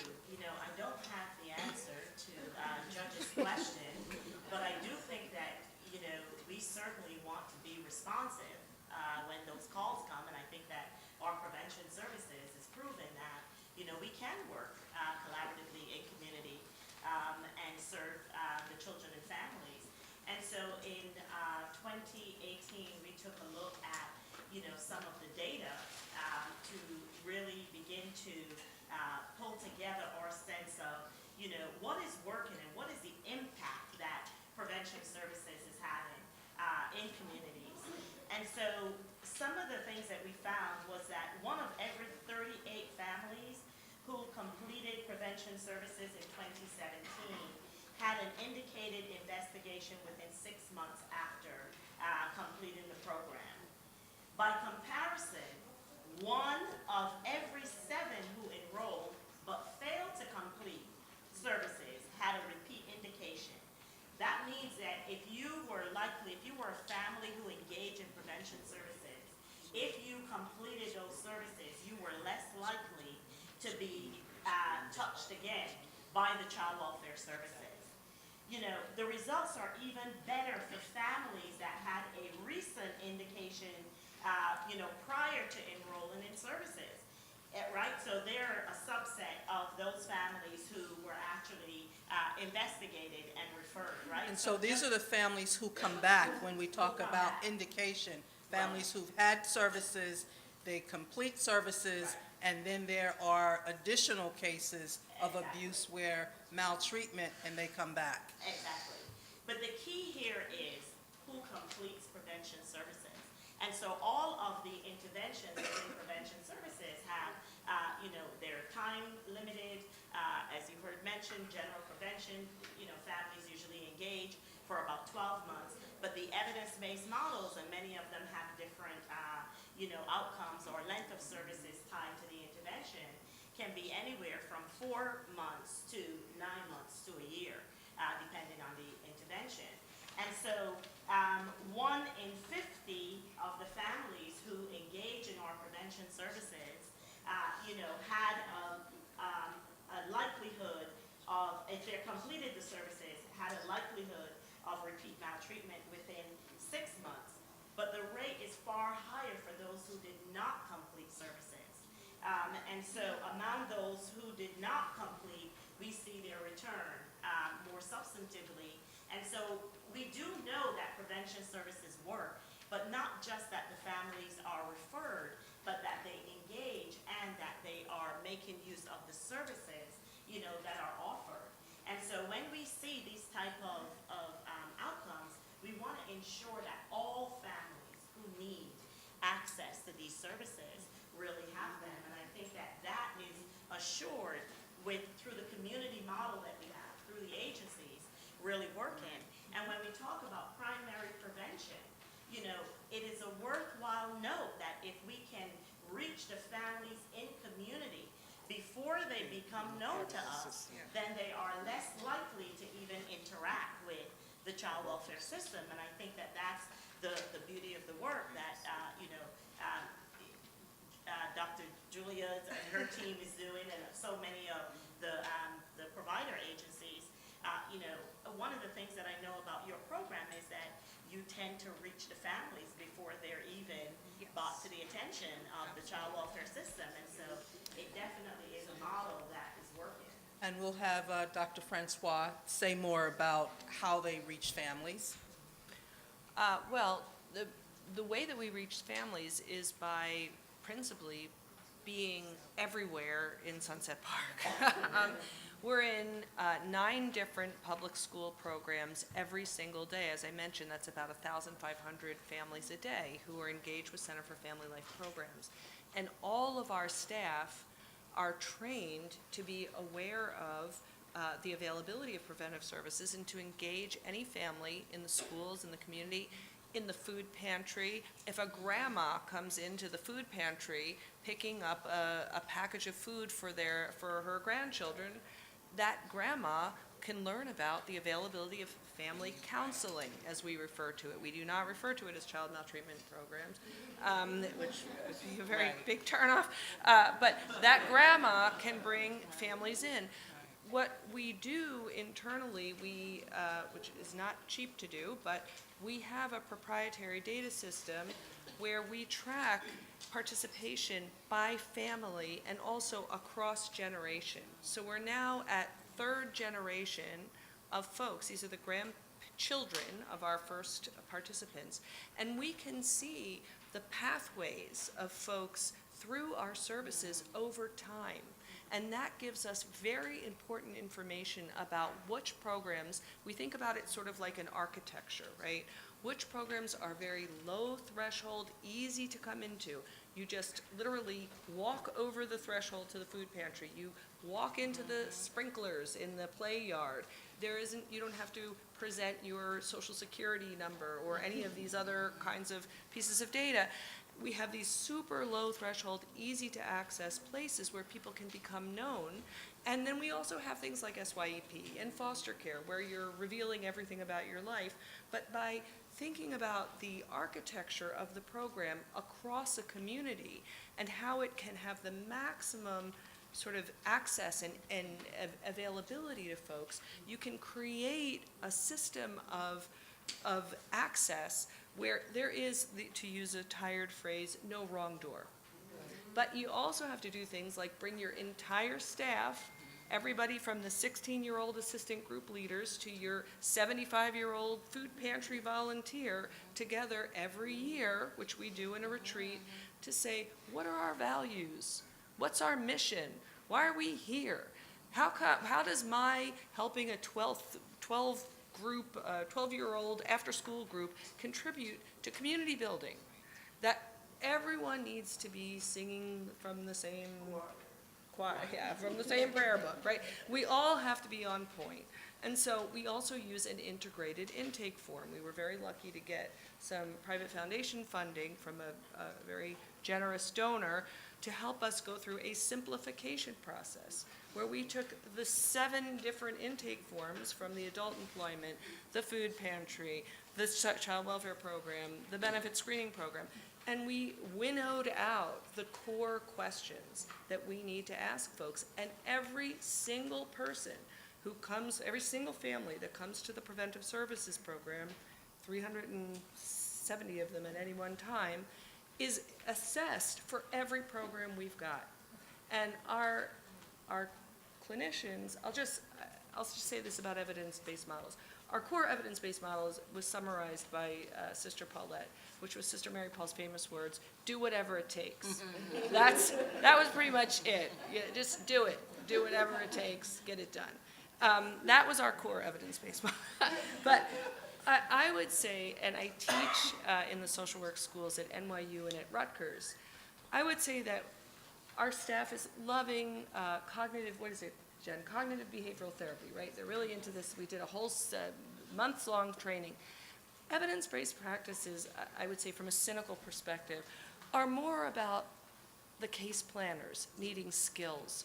We're hiring 23-year-old bachelor-level young people who are going into some of the most complicated, fraught situations. And as I say to my staff, when we look behind us, like who else is coming? It's nobody, right? And they're there alone. They wanted engagement tools. They want communication tools. They want some guardrails, right? The evidence-based practice models provide that. They love training. They love to be in trainings and be together and have community. Great.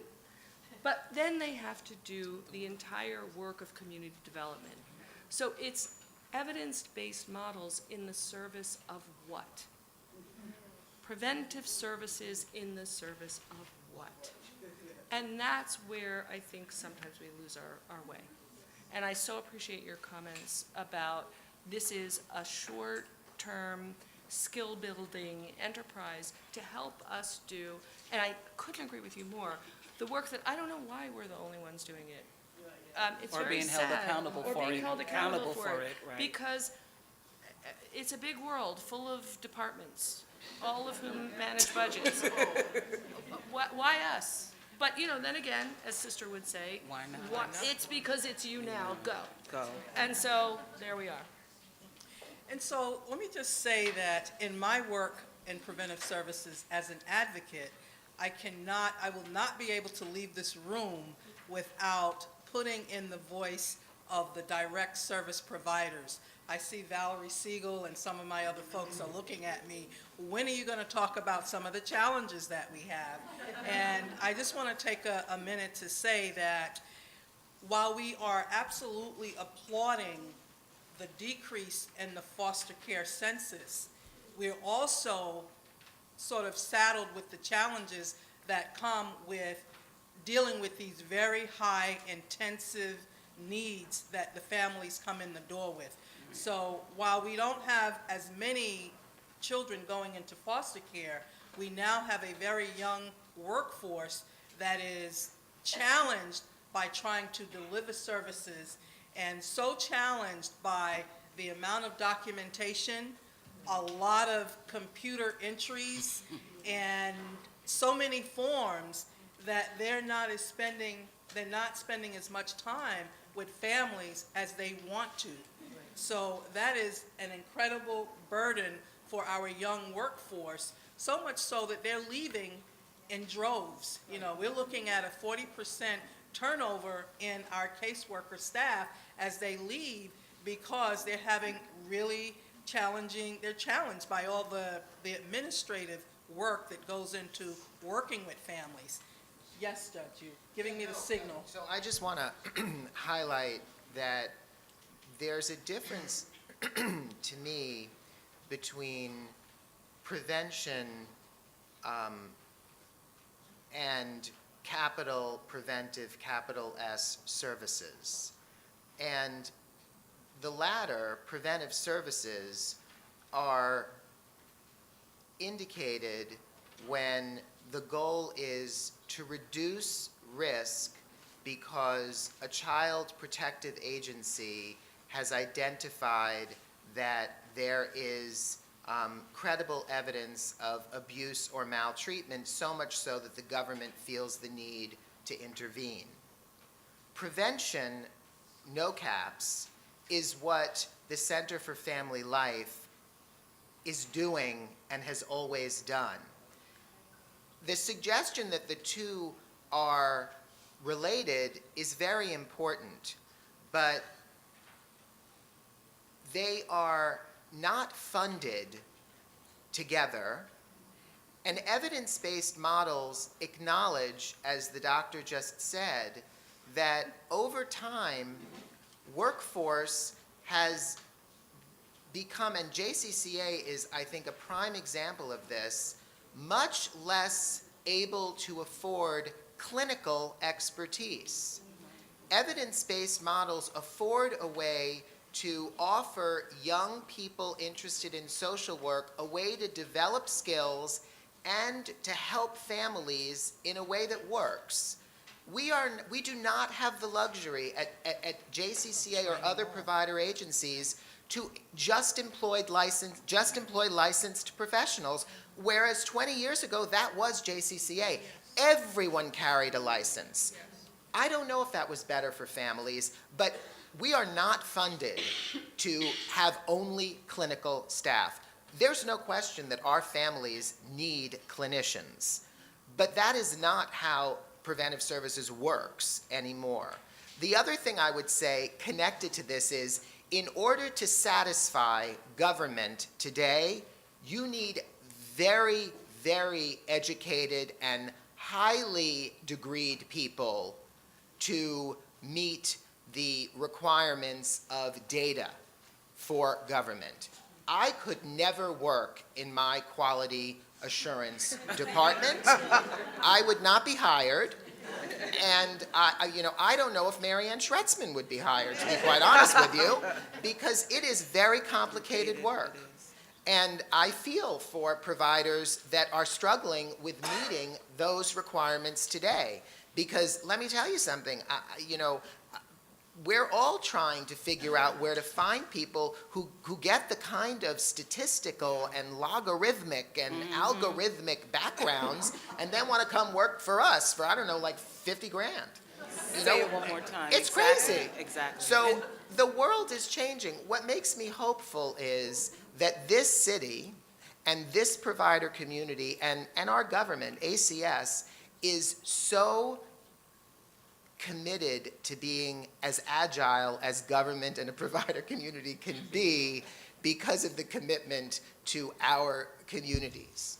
And it is why New York is where New York is. So that is a testament to this room and to all of the people who continue to want to work at our agencies, given the givens, which are not great givens.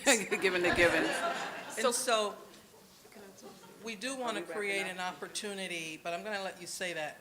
We want to create an opportunity for the audience to ask some questions, but I do want to strongly make the point and get on the record that there is a rub between the providers being compliant and meeting government standards and recommendations for delivering these services so that they can maintain their contracts and their utilization to serve families. But then there is also the piece around the workforce really struggling to have those quality contacts with families and at the same time meet the compliance portion of delivering on the government contracts. So that's a really, really critical piece and a balance that our providers are trying to strike, as well as maintain their contracts. And one of the things that I didn't really think about in organizing this forum is that the Preventive Services system is up for re-RFP or new bids to come in. And so I'm told that a lot of the outreach and the response to this forum is because people wanted to be in the room, agency representatives wanted to be informed as to how they might bid based on this discussion. So let's put that out there as well, Karen. And we're going to wrap it up and let our audience ask some questions. So that last comment, Sophine, is very interesting. But to what Judge Richter, as well as Dr. Francois and Dr. Martin said, I think as we talk about the workload-related issues, as well as our staff, as well as the families that we work with, one of the things that we should begin to do today, if we have not done so within our individual organizations, is really start to implore some thinking out of the box ideas. Because as much as the sector may be showing improvements in one area, for those of us that are lifers to child welfare, we've learned that as things get better, our funding is not necessarily the same. And I know we didn't talk about it much in this group, but the first group talked about the fact that over the past 30 years, we've seen significant back and forth with how the funding in preventive services is offered. We went from 75% at one point down to 50%, then up to 65, and then down to 62. I don't want to see 61. I can't live off of 61. I don't know how many providers in here can live off of 61. And so finding innovative ways to meet the needs of the families that we're working with is something that I think each and every organization would need to consider in light of the fact that our population that we're working with, their issues are constantly changing. I have not heard anyone talk about, we have all these successful gang intervention programs. I don't hear folks talking about successful educational program that looks at truancy and the impact of poverty and acculturation on what is happening in the day-to-day lives of our families. So as we move forward and go into questions, we really need to just, again, consider the issue of who are we serving, what are the gaps in our services, and how can we bring innovation and support the work that our staff is doing as we move forward. And we need to apply a racial equity lens to the work that we're doing. We cannot continue to talk about delivering services and prevention without talking about the families and the demographics of families that show up in our system continuously, and how do we intervene at the front door in a way, in such a way that children, black and brown children and families of color continue to dominate the system. How do we apply and intervene in such a way that our families receive some sense of equity when it comes to the services that they receive and how they come to the attention of child welfare? And I'm going to take a last word from Dr. Martin, and then we really have to go to the audience. Just to add to what you're saying, and we at ACS, and in particular Prevention Services, we are not only do we want to think about it from the perspective of our agencies and even ACS, but we are making a decisive effort to really hear from the families, what they need, engage in families. And so, last year we had the opportunity to be afforded a grant to work with the Mayor's Office of Economic Opportunity and their Service Design Center. And many of you in this room may have actually, had families who are working with the researchers on that project to really hear from them what it is that they want and what their experiences in prevention services have been like as we think about the opportunities in re-RFPing, the system. And so not only do we have a responsibility to design these programs, but we need to hear from the parents, the direct parents and children, I would say, about what are the services that they need to actually strengthen and stabilize the families. And so we really look forward to engaging in that work with you in the coming months. And so we could not possibly tell you everything about what's going on currently today in preventive services. it actually became a family reunion.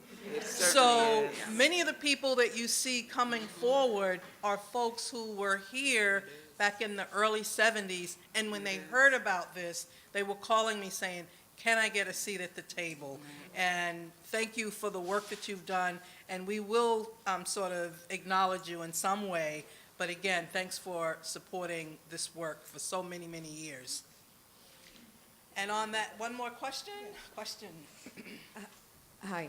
I would like to know how skin color, and then I'm not talking about race because there is just one human race, how skin color and neighborhoods where families are living are impacting access to services.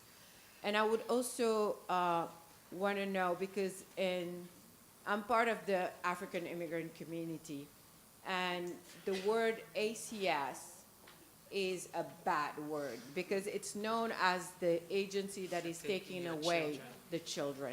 So, but at the same time, black families, we know that the way the Child Protective Services is dealing with black and brown families is very different from other ethnic groups. So how all those things are impacting the access of service.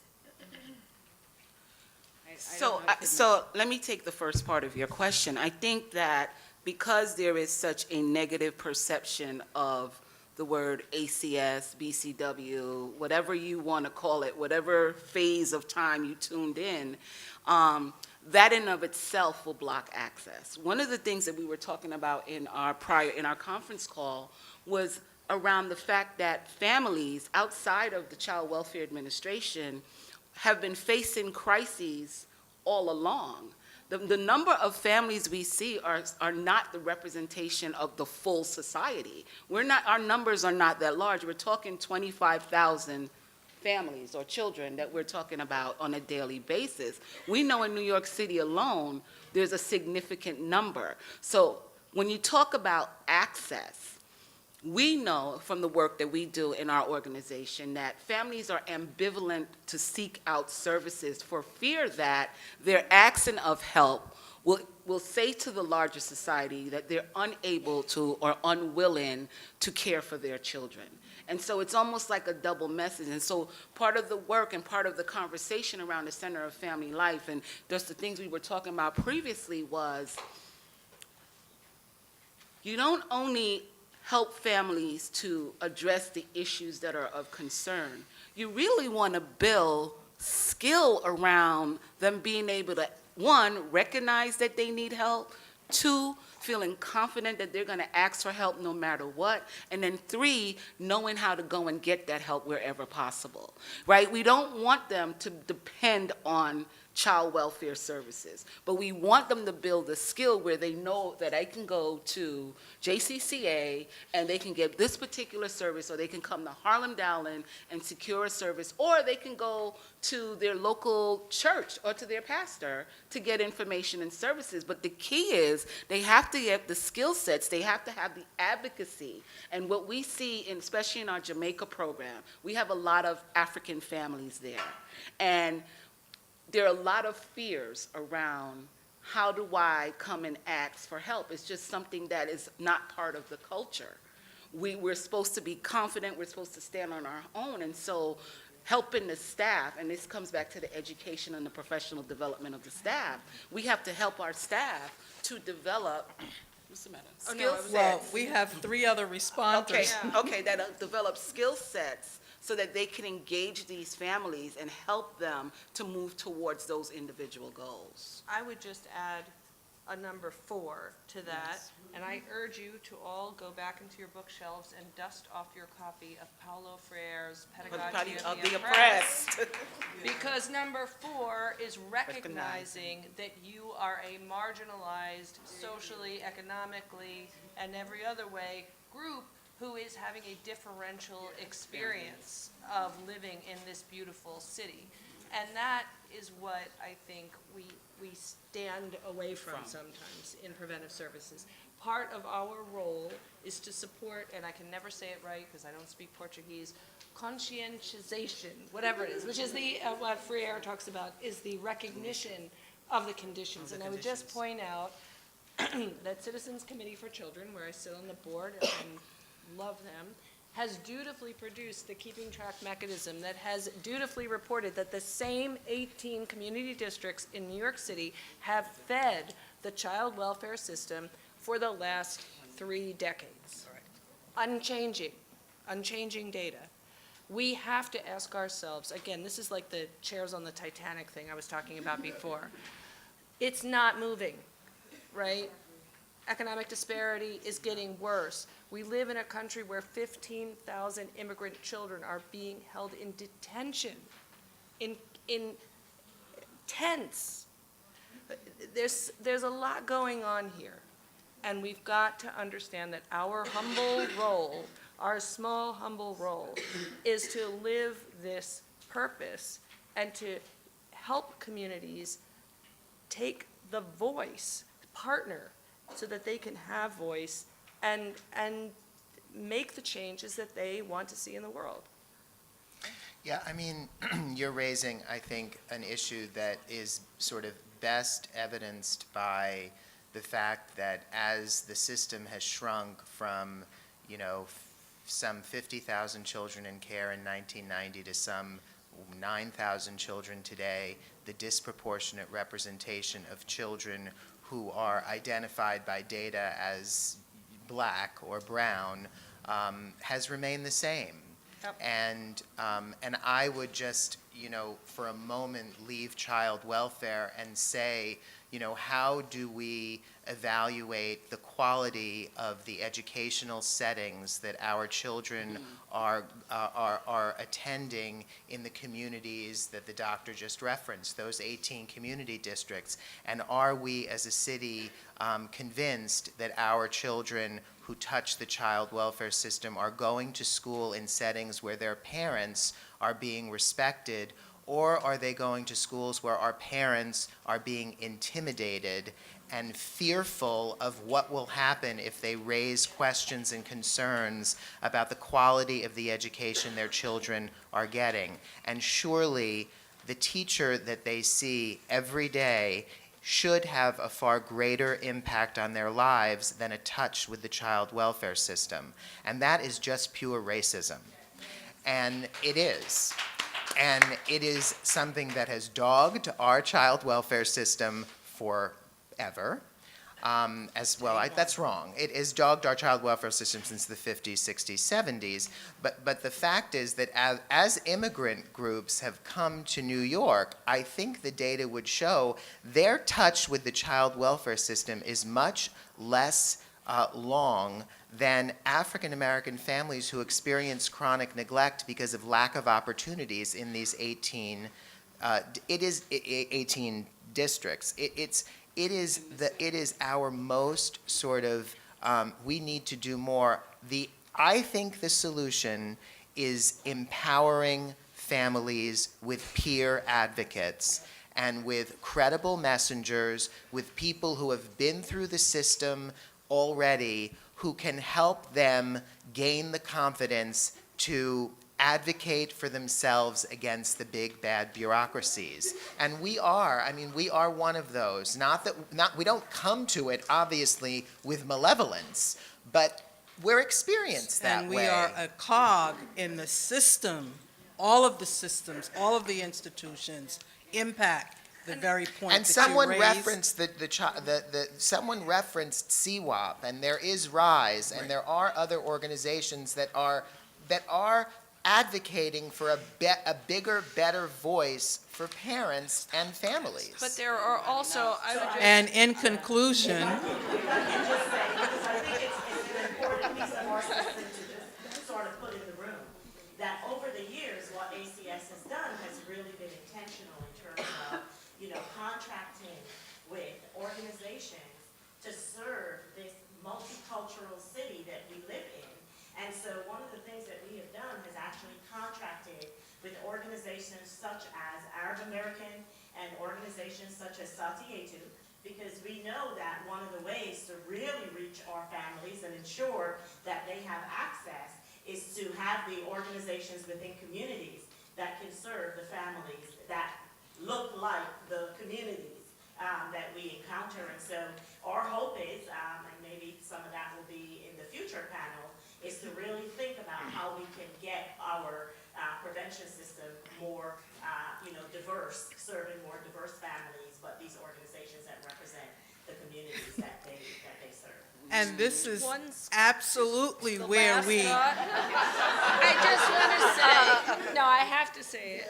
It's not just looking within at our parent advocate groups. There's Make the Road. There's Fight for 15. There's Black Lives Matter. There's all of these groups, and we do not stand in solidarity with them. And that's where we're falling short, in my humble opinion. Thank you. please give this panel a round of applause.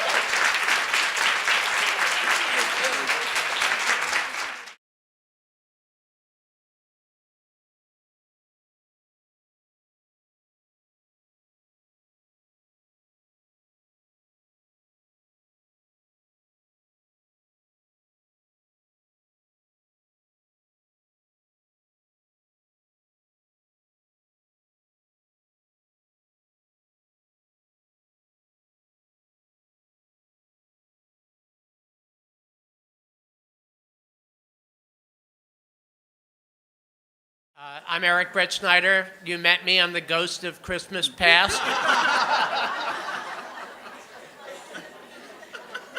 It's my job to help transition to the future. It's been my job for about 52 years.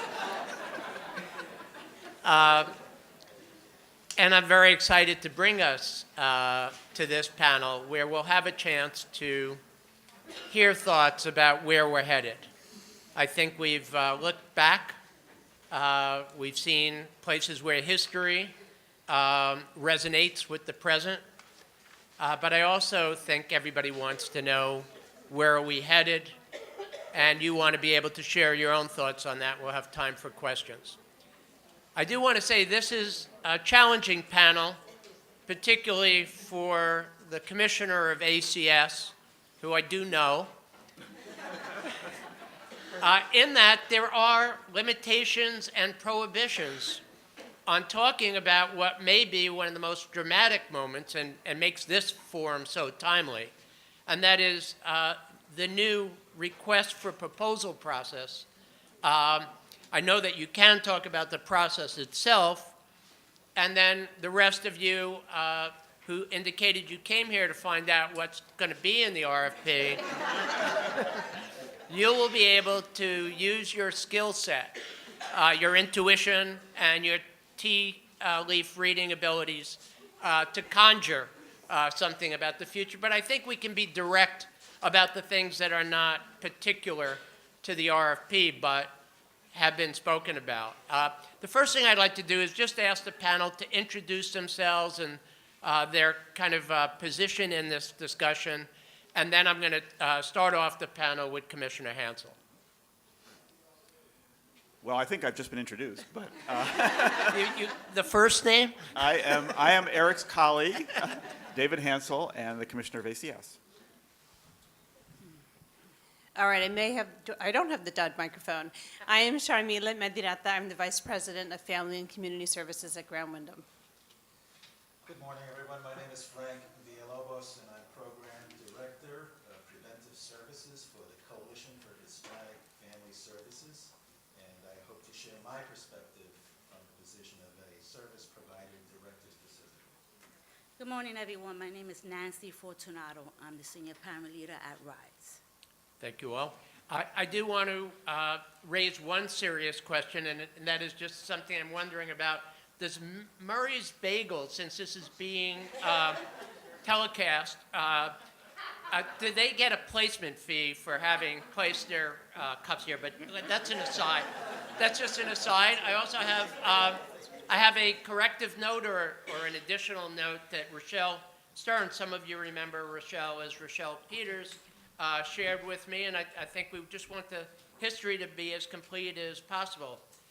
She says that when she came to ACS in 1981 as Deputy Director of Preventive Services. The Director of Preventive Services for ACS staff was Gertrude Halper. And she had started the first prevention programs in the field offices in 1969. So if there's an award being given out today, she should certainly be considered, but more importantly, it just helps us round out that timeline.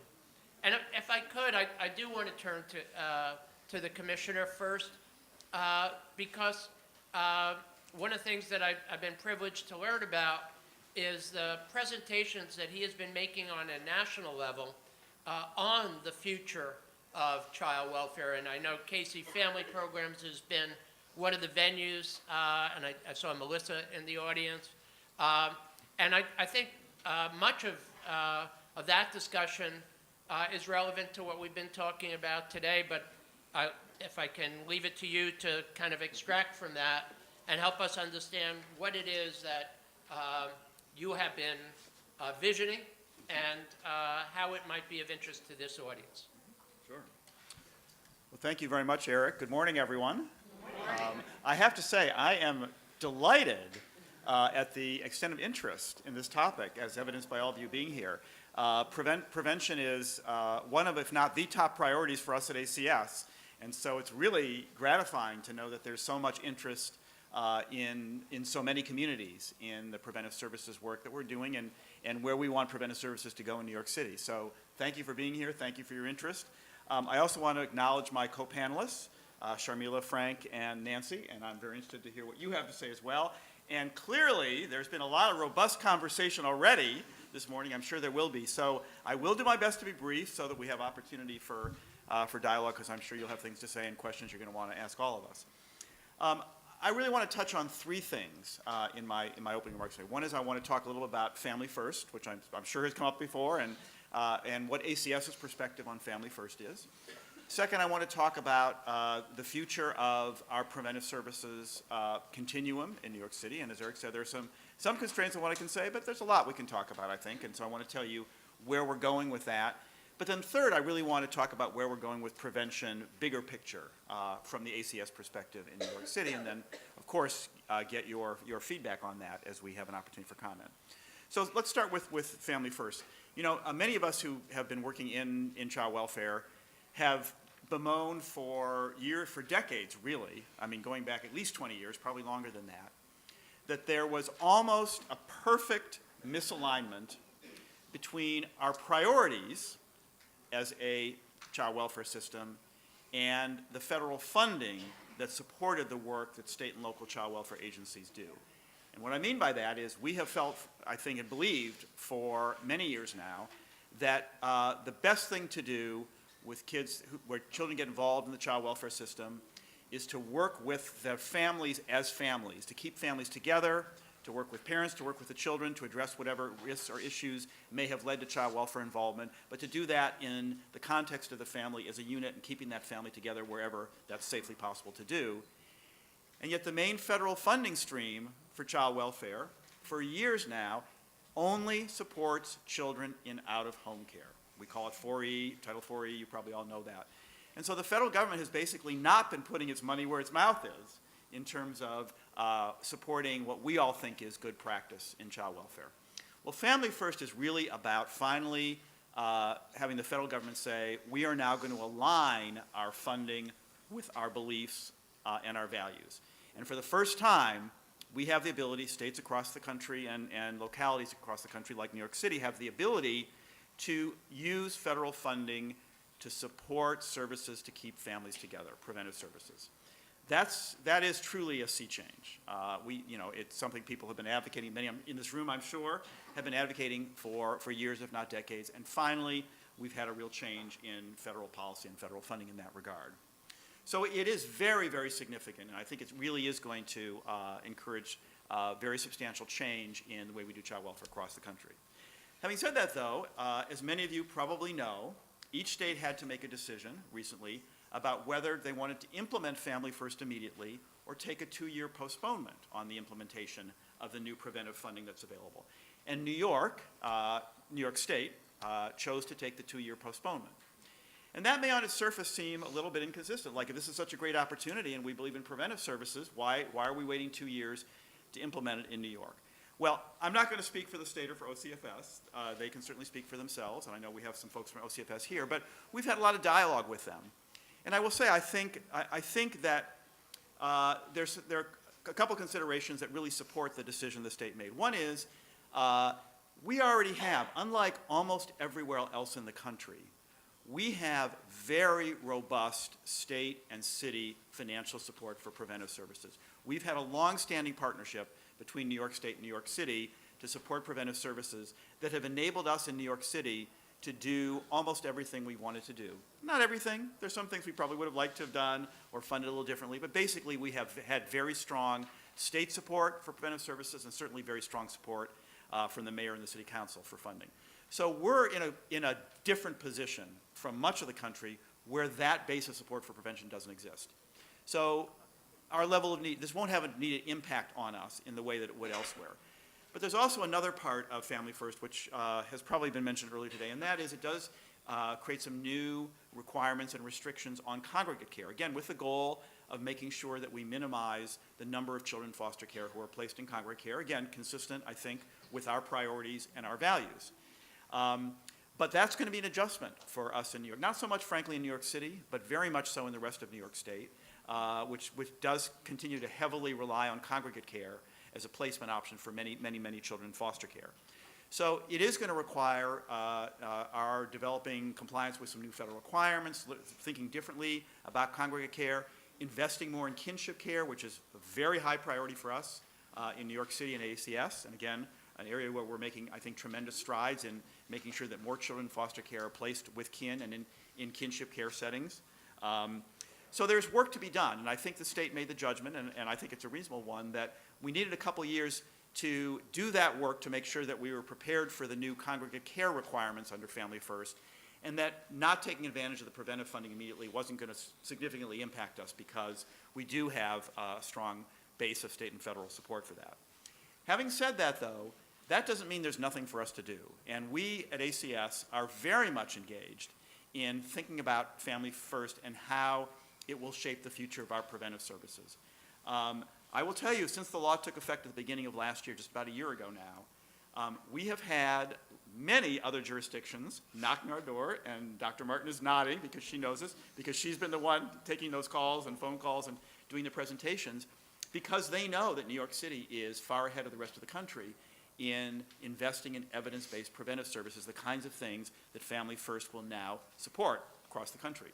And so there's been a lot of interest from other jurisdictions in learning from us about what we've done and how we've invested and developed evidence-based preventive services as a direction now for other jurisdictions to go to make sure that they're prepared to take advantage of the opportunities under Family First. So we're excited about that, but we're also very much focused on what we can do to make sure that the evidence-based programs we have in place, or those we would like to develop, will ultimately qualify for funding and support under Family First. So we have a lot to do around program development, program evaluation, making sure that by the time Family First does become applicable in New York State and New York City, we are as well positioned as possible to make sure that we can utilize that new potential funding source to support the kinds of work that we're doing and the direction in which we want to move our preventive services in New York City. So we're very much engaged in this, and we will be working very closely with our providers and with the communities that participate in preventive services to help us figure out how do we make sure that we're as well positioned as we can possibly be when Family First does kick in New York State. In the meantime, we're very focused on the next phase of our preventive services continuum. Now, I'm sure all of you knew when you walked in the door, you certainly know by now that New York City has the most well-developed, the most robust continuum of evidence-based preventive services of any child welfare system in the country, and we are very, very proud of that. However, everything can be improved. We are not perfect by a long shot, and we're hearing a lot of, I think, good feedback today about things that we need to focus on. So we're always looking for opportunities to improve our programs, improve our services, but in particular with regard to our preventive services, our entire portfolio of preventive services, the contracts for those services, will be expiring in about a year and a half from now. And that means we need to think about what we're going to put in place as the future, the next generation of preventive services in New York City. Now that, of course, requires us to go through, because we are a city agency, that requires us to go through a very elaborate procurement process to select providers who will participate in the future of preventive services in New York City. And so we have done a lot to prepare for that. The first thing we have done, and this has largely been done by Dr. Martin and her team, is we have done a lot of thinking about what we think the future of preventive services would be. We haven't just done that internally. We have engaged hundreds of organizations and individuals across the city and beyond, actually, because we've reached out, we've searched the literature, we've reached out for best practices nationally, preventive services. We've conducted dozens of focus groups. We had a provider group that provided support to us and some input to us. We have done very, very extensive outreach to get the best ideas we possibly can about what the future of preventive services should be. And the immediate result of all of that research and analysis and input that we've gotten and that we've done is going to be the first formal stage of the procurement process, and that will be the issuance of a concept paper which will lay out our vision for the future of preventive services in New York City. And that concept paper, stay tuned, that concept paper will be coming out very soon. And it is the last opportunity we have under the procurement process to get input from the community. So the purpose of that concept paper is exactly that. It's to get input, is to get comments. So we hope all of you, your organizations, the communities you work with, the families you work with, we hope you will read that concept paper. We hope you'll send us your feedback on it because that will be our last opportunity to engage the community. The next step is to actually issue an RFP for funding. Once we do that, a wall of silence descends. We're no longer allowed to talk to anybody because we have to make sure that the process is completely impartial. And then it becomes a much more formal process of receiving applications, scoring them, and making awards to organizations for new contracts. So please, this concept paper is your last opportunity to tell us what you think about the future of preventive services. Please read it, and please give us your feedback. The last thing I want to say, because I know we have a lot more to talk about today, is that's where we're going with our current portfolio of preventive services. But bigger picture, we're really thinking much more broadly about what preventive services should be. And actually, some of the comments at the end of the last panel, I think, really dovetail very well with the direction in which we're going. I come from the public health world. I was very involved in the response to the HIV/AIDS epidemic many, many years ago. And in public health, it's really a core concept that prevention is better than treatment, right? If you can prevent a disease rather than having to treat it, that's what you want to do. You get better outcomes for patients, and of course, you save money for the system. And you want to prevent as early as possible. You don't want to wait until systems develop and then treat somebody. You want to reach people. You want to reach, in the medical context, patients, but in our context, families, clients, communities, as early as possible with support services that will help them build the strengths of their families, build their protective factors, enable parents to take care of their kids at the earliest possible point. So we have been very focused over the last year and a half or so at ACS on thinking about how we can move our preventive work with families as far upstream as possible. We want to move from our current model, which is largely what would, in the public health context, will be called secondary prevention. That is, services we put in place after a family has come to the attention of the child welfare system or the juvenile justice system to address the concerns that that family may have, to think about how we could potentially avoid families coming into contact with the child welfare system or the juvenile justice system at all. So we're very focused on primary prevention. About a year and a half ago, we created a new division at ACS called the Division of Child and Family Wellbeing, and its mission is to really flesh out what a primary prevention system would look like. It will be very closely dovetailed with our current preventive services, much of which actually already falls in that context, because of course families can seek preventive services from us now without having a child welfare case. We call those advocate cases. We encourage that. We want families to come forward and say, we could use some help with this issue or that issue. So that's the concept around which we're building a new division and a new focus at ACS. There's a lot we're doing in that area. Just to mention one of our new initiatives, some of you have probably heard about our family enrichment centers. We have 3 pilot family enrichment centers around the city. They are community-created entities where families can, first of all, they're created with community, so the services that they offer are designed with the community, based on what the community tells us they think is needed or missing in their community.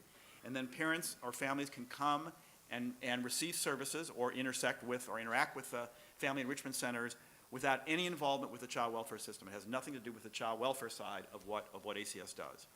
That's one example of the kind of primary prevention system that we want to build in New York City. There's much more to do in that area. And of course, all of it has to be framed around the voices of the families and the communities that we work with. So that's why we work closely with parent advocates. I'm delighted that we have a parent advocate on the panel with us. I look forward to hearing from her. We must constantly be responsive to the voices, the needs, and the concerns of communities across New York City. We do our best to do that. We don't always do it as well as we should or need to, but that's particularly why I'm delighted to be here today, and I think I will end there.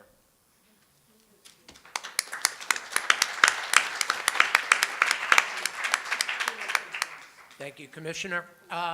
Here's what I'm going to propose for going forward.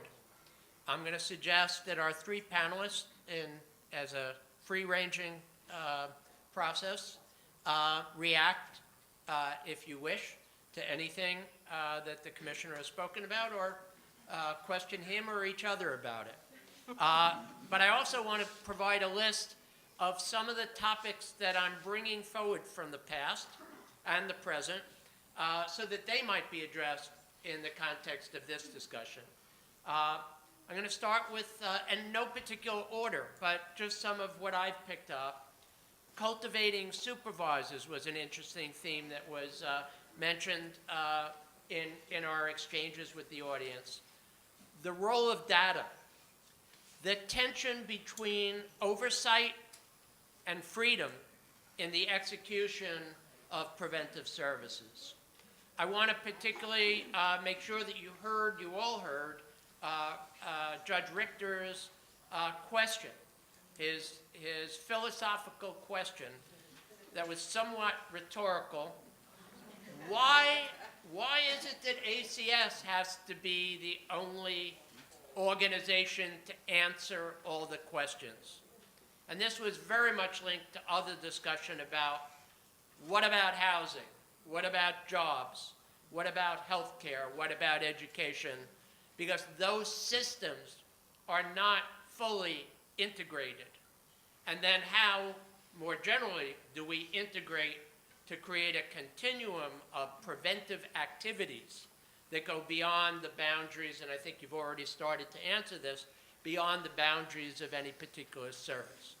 I also have to bring forward immigration, culture, disparity, disproportionality, and where the future will play on these very challenging and significant questions.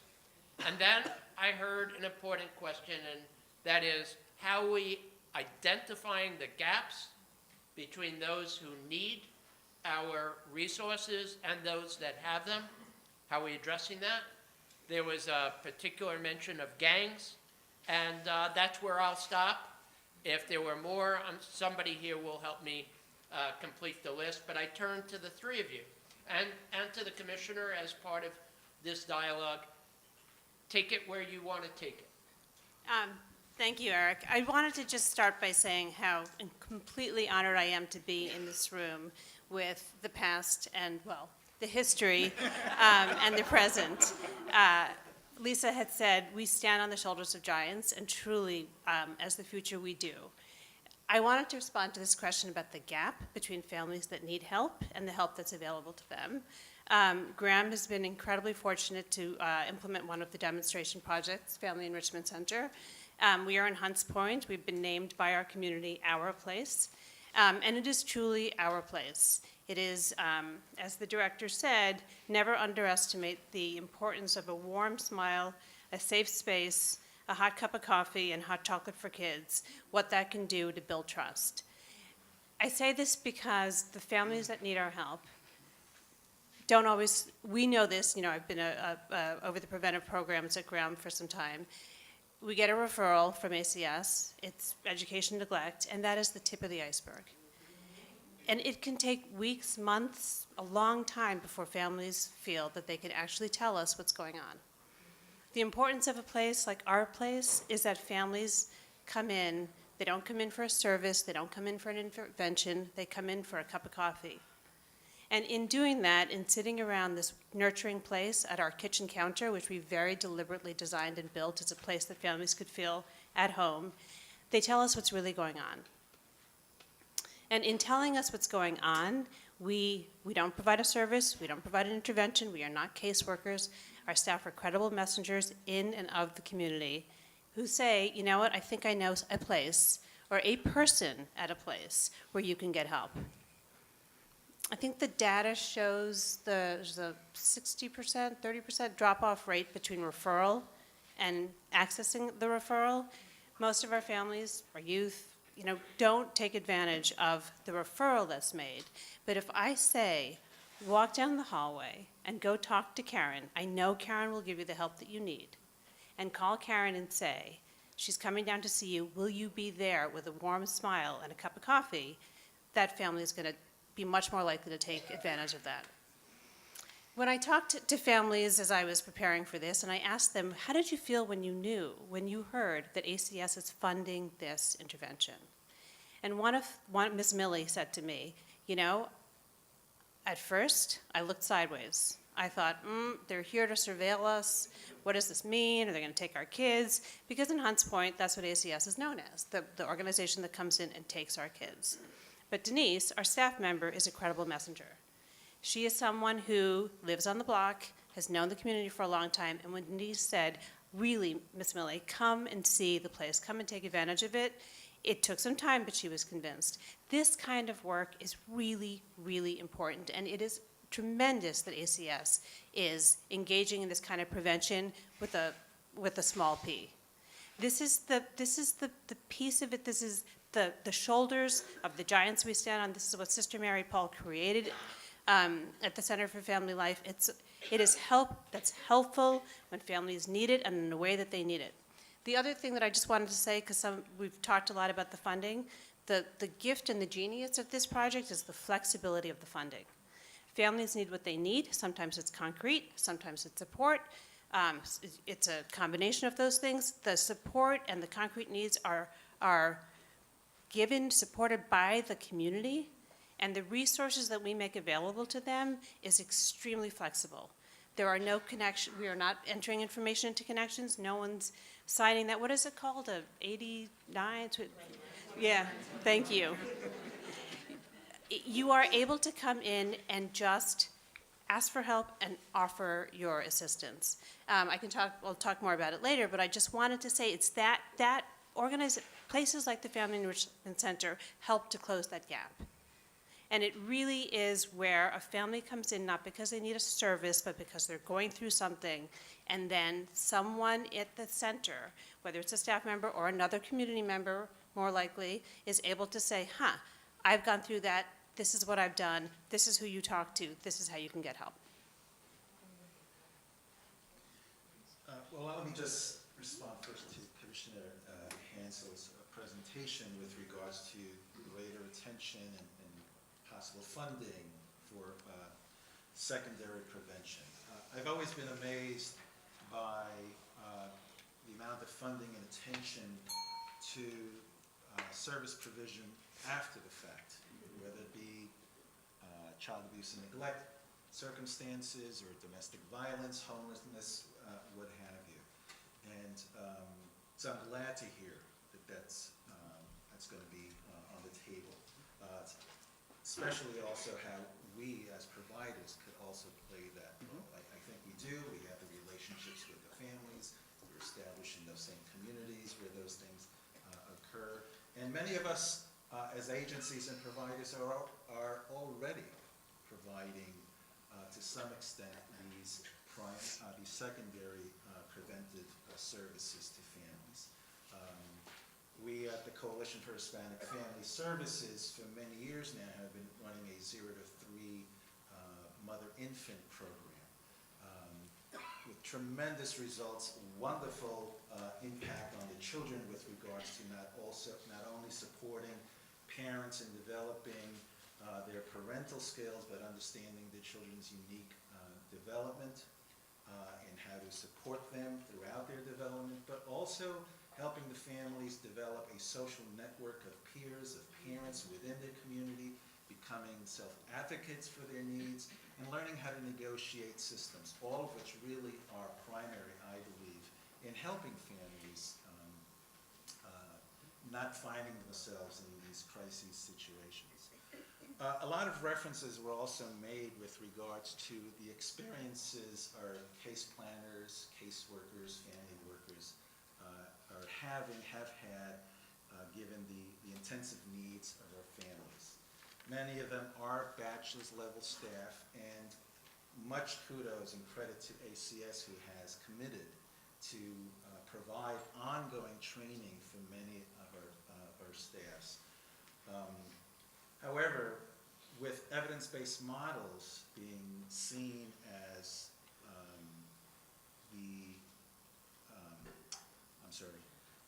as being seen the way to go in order to service these families with these intensive needs, it demands a higher level of education in our providers. And again, it was alluded to earlier that we don't have the resources, we don't have the luxuries, not to mention when we do have some of those monies, somehow, unfortunately, we are not attracting those workers to this field.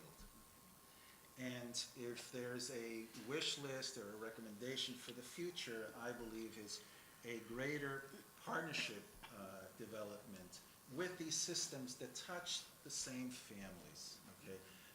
The school system, social work schools, the Department of Health. Again, kudos to ACS, who have reached this memorandum of understanding and in collaborating with the Department of Homeless Services. I think that's been terrific, but I think it serves as a model for this ongoing establishment, development of these relationships with these greater systems. So there's greater coordination in providing consistent services, but within the scope of assuring the well-being of families. So I'm going to stop right there. Yes. Okay, my name is Nancy Fortunato. I hear a lot of protective factors and, you know, money being put into these preventive services. But what I don't hear is that there's no money putting in the community. We need money to go back into the community so they can have an abundance of resources. Resources like better job training, better parks, better playgrounds for children, better housing system, a better healthcare system, after-school programs, summer programs, a mentorship for teenagers. I mean, we could do so much if you invest in the community to build up a strong, vibrant community that they can move forward and have a life and live that life to the fullest. Many times we take that away from the community, and that is why we're dying, because there's no real resources. There's no money being put back in the community. I mean, I seen the Richmond Center. It's okay. But we need parent advocates in there that could really connect with the community and guide them into the right direction and empower them. Because what are we doing for families? Are we really empowering them? We always talk about the safety of the children, but what about the safety of the parents? What about them? Do they not count? We need to do more. We need to get in the business of really being intentional and really helping families to thrive. Because we don't count. We deserve the same thing that communities and rich people have, all those resources. We need that. If we have that, there won't be much involvement in the system because we'll be going in the right direction. But when you take that away from us and have a system with so much surveillance and oppression, that's not going to solve our problems. And of course, how are we going to be able to protect our children when we do not have what we need? That's my future for the That is my future. That is my wish list. I don't think.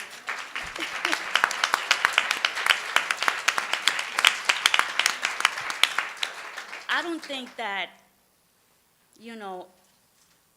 the child welfare center, the child welfare doesn't have all the answers. Oh, yes, they're trying and they're doing their best they can, but it's not enough because the gap lies because there is no money in the community. Put back the money in there and watch and see that you have a thriving family, because that family will be able to have affordable child care, go to summer camps, be able to work with a peace of mind, and the stress becomes less. Too much stress, too much racing here and there, and wondering, my life's gonna get caught up today, I'm about to be kicked out, because there's not enough of abundance in the community. That's what I have to say.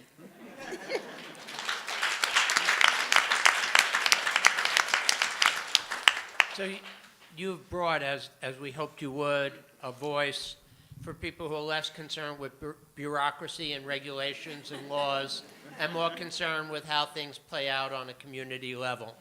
And I think that's valuable. One of my questions goes to, and this is for all of you, as well as others in the audience, and that is, what are the ways that we operationalize some of the principles that have received voice today? We spoke, for example, about there are some intermediary organizations like CWAP and RISE, but that doesn't give voice in any real sense to every community. There is a neighborhood budgeting that has developed, but it's on the margins. So but that at least is a practical way to talk about a community have some say over how money is spent. There are coalitions like those in Highbridge, for example, that have been working for years to try to empower themselves, but they recognize the real power is at top. And so if you organize from the bottom, you have to meet the top somewhere along the line. So my question for all of you is, how do we operationalize some of these themes? How do we get the workforce that is more qualified, given some of the obvious answers about funding? What else do you have to suggest that might offer some hope for the future in these very chronic areas? And we can all read Paulo Freire was mentioned earlier, and Saul Alinsky, but that's only how to. I want to know what now. What do we do for the future? Yes, you start us off. I believe that having parents in the decision-making about what's going to happen in their communities will be the first start, will be the first step in the right direction, because they know what works and what does not work. They know what's best for their community more than anybody of those professionals, because they walk out their house every day and they see poverty. They see families struggle. They see people homelessness. They see it, they live it, they breathe it. So they should be in the center of that, working cohesively with the professionals to come up with a plan that's going to benefit the community and build up families and empower them. Good. Who else on the panel wants to chime in here? Now we're getting to the nitty-gritty. Well, I think it leaves us to consider, how do you establish these opportunities, these forums in which the community can express that voice? How are we taking the initiative, whether it be we as agencies serving the communities, ACS itself, establishing forums? There was reference early on regarding the Children's Cabinet. I don't know if ACS has an advisory committee of parents and so forth. But again, the point is, how do we collectively, again, right, not just one, but everybody, help establish these forums, these opportunities, these community settings that will allow people to come forward and give voice and encourage them to do so. Yeah, as I'm sitting here, I'm thinking about the depth of the challenge that that Nancy's referencing, and really thinking about the work of RISE and the work of CWAP, and how it's been, the work has been around bringing parents together and helping them develop the skills and the voice and the confidence to go out there and say, I actually have the right to make decisions for what goes on in my community. And whether it's in our schools, or in the child welfare system, or in the homeless services, or any of the other city agencies. I think my question actually is for you and for Judge Richter, who sit on the Children's Task Force. I'm curious about the role of parents on that task force, and if there is, it's the Children's Cabinet, sorry, if there is, an active intentionality with parents. Well, actually, I want to start by going back to, I think, Nancy's point, which I think was very powerful, and which I think frames a lot of the conversation we're having, and that is that when we, over years, decades, longer sometimes, when we disinvest in communities, we shouldn't be surprised that the result of that is child welfare issues and educational issues and juvenile justice issues and health issues and all the other things that we then have to respond to as problems because we didn't, in the first place, invest in the communities and provide them with the things that they need to meet their need. I think that is absolutely right. However, it's an easy thing to acknowledge. It's a kind of an aha. Of course, that's right. It's much more difficult for us to think about, okay, how now, after all of these decades, even generations, how do we turn that dynamic around? That's a more difficult thing for us to do. That's something that, is certainly a priority for me. I think that's something that's been a priority for this administration in New York City. When the mayor talks about equity as a core principle for city government, talks about building a fairer city, I think it's a different way of saying it, but I think that's part of what he's trying to get at, is how do we sort of rectify this historic disinvestment that we've made for so long in so many communities around New York City. From the perspective of child welfare, I think there's three things we have to do. The first thing we have to do is we have to begin by talking to the people who are affected. So we have to talk about the parents. And Sharmeela, your question about the established avenues for input into the Children's Cabinet process is a really good one. I will be honest with you, I'm not sure what the answer to that is, but I'm going to take it back and find out, because I think, I know it has happened. I know there has been external input into the deliberations of the Cabinet, setting its priorities and developing its recommendations. But we'll find out exactly what that will be. And I don't know if this was mentioned earlier in the program, but the mayor just last week appointed a new director of the Cabinet. I don't know him, but he has a very impressive track record of doing this kind of work at the national level. He worked actually after my time in the Obama administration, but he was in the Obama administration as well. So I can only imagine this will be a priority for him, but it's certainly an issue as he convenes the Cabinet under his leadership that I will raise, and I'll make sure that it's a focus, because I think it's very important. So that's one thing. The second thing is what I think we're trying to do at ACS, as I mentioned, which is how do we think our relationship to communities? And that's what this focus on primary prevention is all about. Working with communities through the family enrichment centers and other mechanisms to let communities tell us what their needs are and then reorient our resources to make sure that we're meeting those needs. But we can't do that alone. And the third thing I think we have to do, and I know Melissa Baker from Casey Family Programs is in the audience. Casey has kicked off a process to think about what a 21st century child welfare system should be, and we're actively part of that process.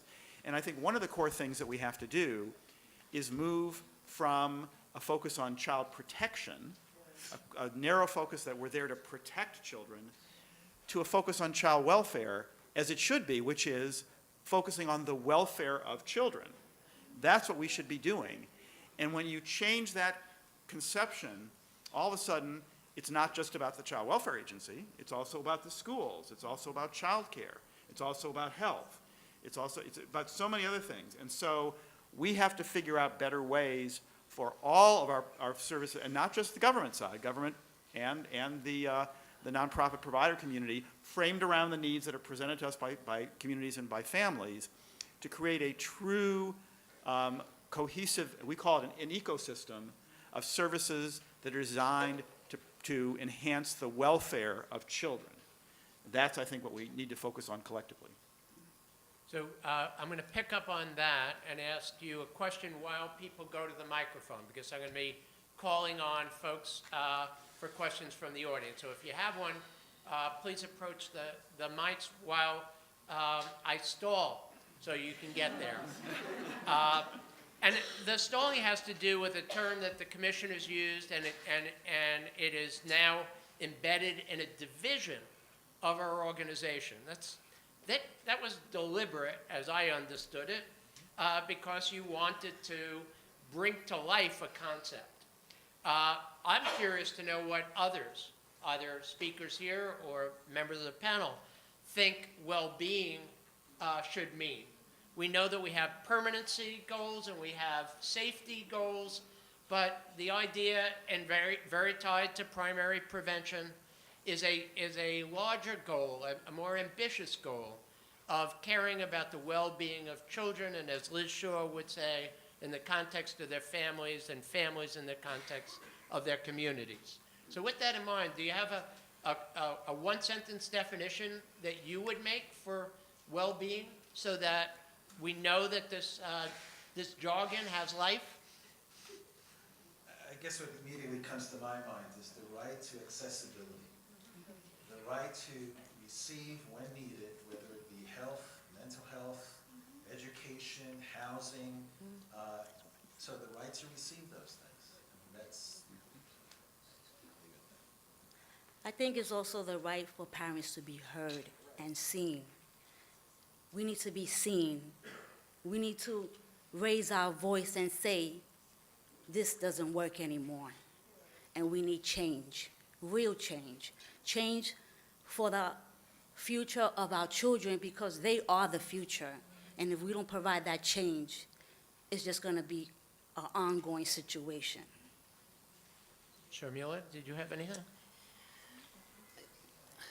I think that, when I think about well-being, I associate well-being with thriving, and that our systems fix problems. Our systems don't have a way yet of looking at the long-term thriving of families and communities. And so I think to all the points that are made here, when I think of well-being, I think how are we ensuring that Sister Mary Paul talked about the family as the unit of attention. How are we ensuring that when families thrive, then well-being for children is likely to happen? So I know we have two people. Will you start us off with your question? Introduce yourself, please. Hi, my name is Ebony Taylor.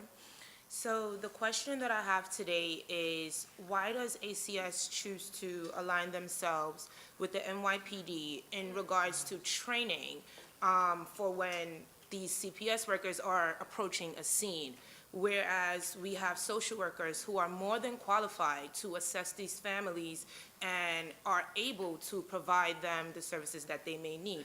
A lot of times these families, they have these cases, whereas, maybe it's corporal punishment, and maybe it has been a wrongful removal. The children are immediately returned to their families, let's say in less than a week. So it's a lot of wrongful removals occurring. These CPS workers, they come out and they are so, so aggressive, so mean, and they are very standoffish, and you're unable to relay, this sense of being overwhelmed, because that is one of the trigger words for what would make you incapable of parenting these children that you may have had for almost a decade or even less, depending on how old your children is. So back to what I was originally saying is ACS aligns themselves with NYPD in these communities. It's not positive at all. So why not change the way these workers are impacting the families that they're affecting through training? Thank you. Mm-hmm. Well, there was a lot in there, that question. Very good question. So let me respond to a couple of things you said. Around our relationship with the NYPD, we obviously have very different missions. ACS has a very different mission than the NYPD has. But there are some cases, and they are usually the more serious cases that we're involved in. They're not the majority of our cases, the minority, but they're very serious ones, cases where there has been a child fatality or where there are allegations of serious child abuse, physical abuse, or sexual abuse, where our responsibility at ACS is to see whether a child has actually been maltreated, and if so, what needs to be done to protect the child. But NYPD may have a role from the perspective of whether there has been any kind of criminal behavior there. So they're going to investigate from that perspective. We're going to investigate from our perspective. In those cases, only in those cases, but in those cases, we think there are benefits in our working with them to make sure that each of us is focusing on our domain, the thing that is our responsibility, and not crossing over into the area that is the other agency's responsibility. From my perspective, it's important for NYPD to understand what are the things that ACS is concerned about. We're not concerned about whether crimes have been committed. That's not our issue. We're concerned about whether children are safe and whether families and parents have the services that they need to keep their kids safe. That's it, end of story. NYPD has different interests. So I think understanding each other's perspectives, cultures, and the things that we're focused on is actually to the benefit of both of the agencies, because it establishes clarity. It helps keep us each sort of in our lane as we do the investigations. But we do them differently, and we do extensive training of our child protective specialists. And what we train them on really is fundamentally about family engagement. It is how do you engage a family in a way that will enable us to get the information that we need to make sure that we're providing the services, often through preventive services, to that family that the parents need. Now, I realize often our interactions with families are not friendly ones.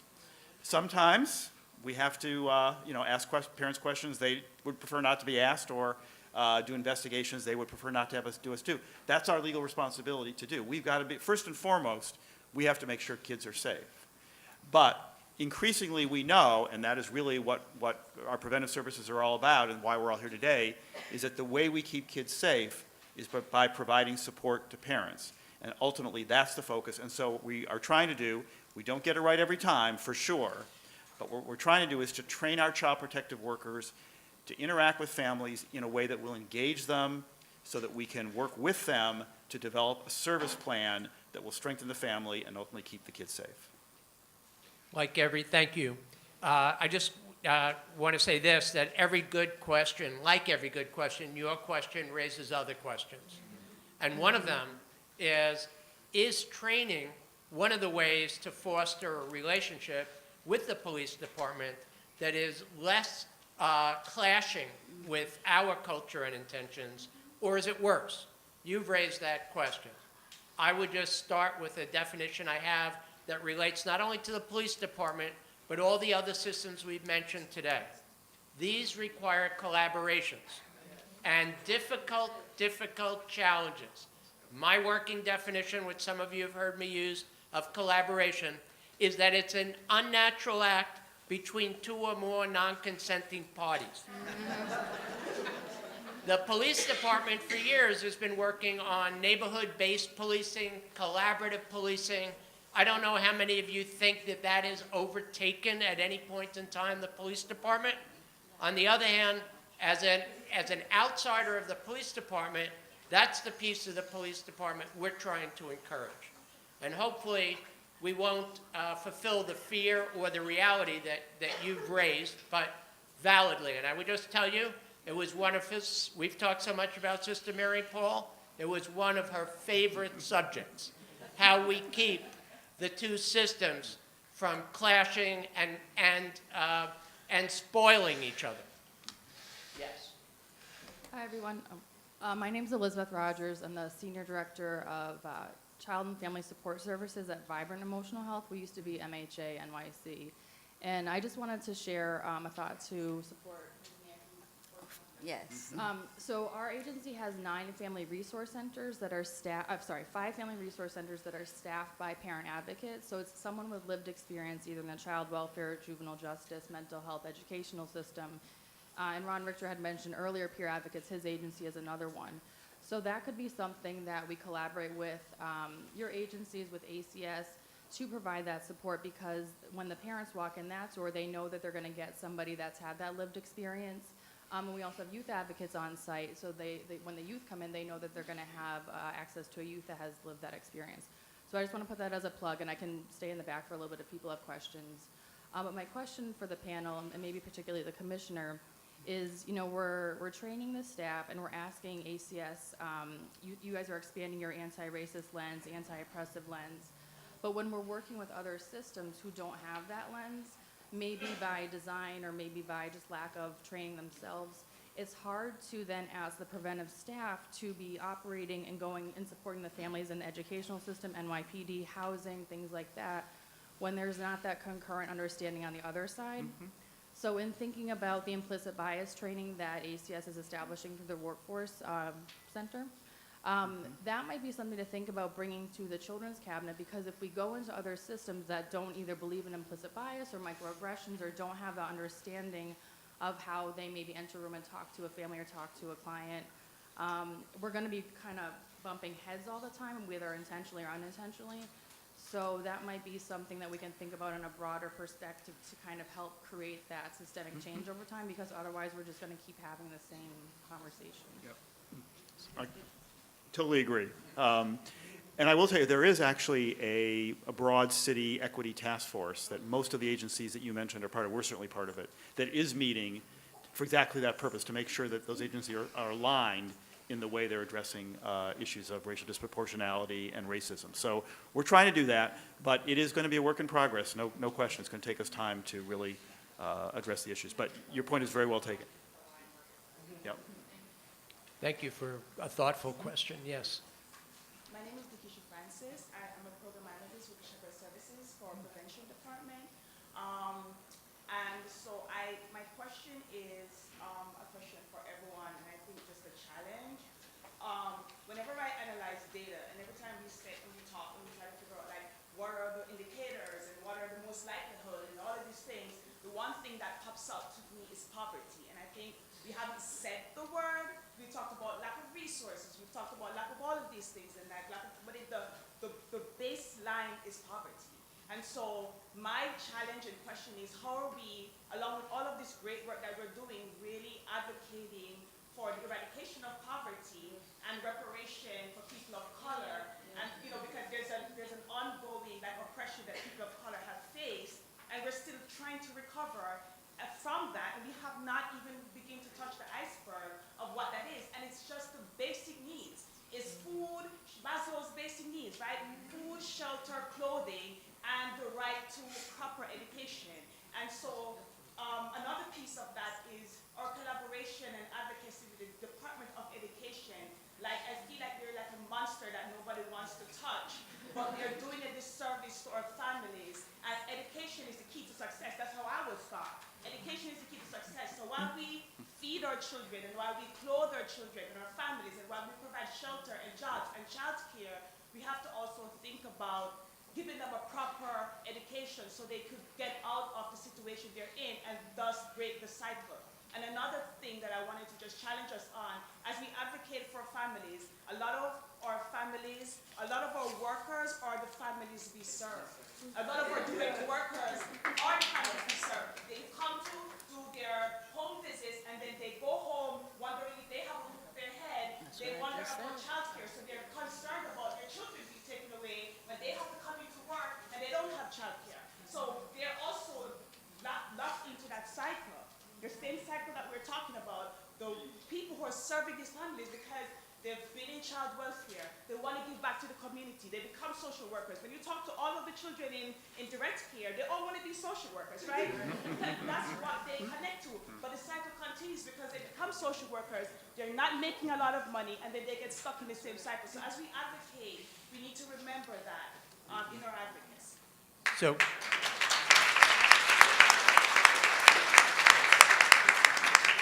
I heard you say that that was a challenge, and I think it is a challenge in your voice that I wouldn't dare ask a member of the panel to try to answer or comment on even, because I'd rather say that this is where we should pause in our efforts, and it's part of the future. We're actually out of time.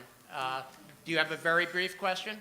Actually, just a comment, because my name is but it's brief. Yeah, my name is That's the important part. My name is Michelle Marcel, and I'm really dedicated to children and family. And I want to put down into option that the fact that we all here and we are concentrating on prevention. I think that's a wonderful thing, and I would want to address all of you that are here. You do your work, with passion, and that's what we also do. All of us, education, ACS, the main point are the children, and we care about the children, and that's why we all here. Well, thank you. Thank both of our last speakers for leaving us on an important note, but also a round of applause for this wonderful panel, too.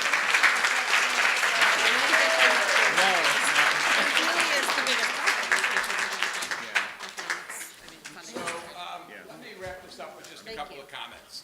First of all, I think that Sophie and the team that put this together did an amazing job.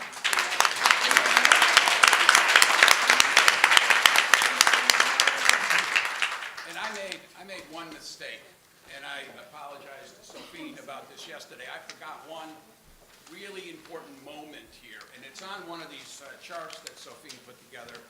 But we've talked a lot today about how critical the fact that Preventive Services is open-ended funding at the state level.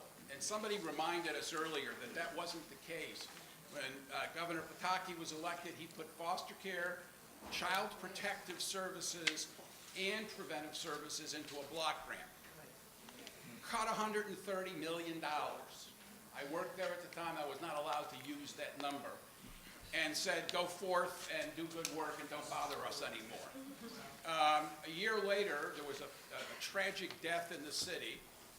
I thought that Mayor Giuliani would come out and blame the state for that block grant. He would have been a great out. He didn't do it. He came out and he created ACS, which is about the only thing I give him credit for. But it is something we should give him credit for. But took Child Protective out because it was going to choke the rest of the system, but left preventive in.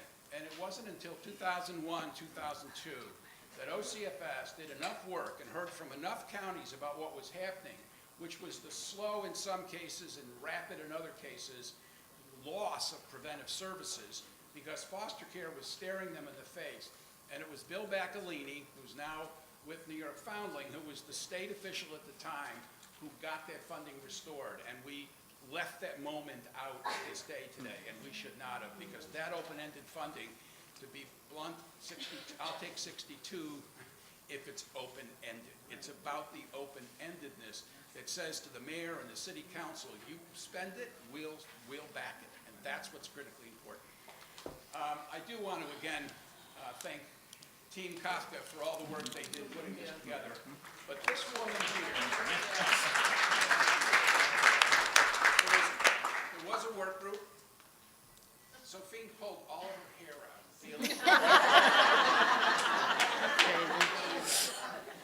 This woman did an absolutely amazing job putting all this together.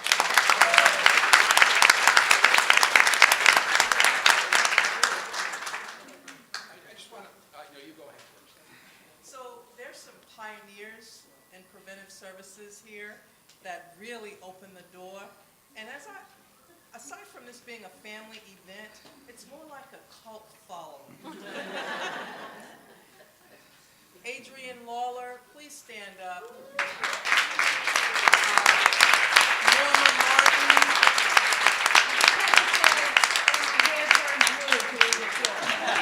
Lisa Coswell. Ann Lown, also, and Marilyn Johnson. Is Marilyn still here? She's still here. And there's always, you always screw it up, but it's out of the head, not the heart. But thank you, folks, for really contributing to making this happen.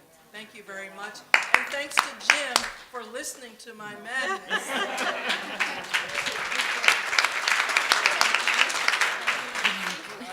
I came to work in child welfare to help implement the Child Welfare Reform Act of 1979. Long time. I don't think a year's gone by since then that we haven't been talking about reform. this system's really very interesting. It is in a constant state of reforming itself. It has never in my memory, which is longer than most of yours, said, hey, we're doing pretty good. We're good, we got this. It is constantly saying, we can do better.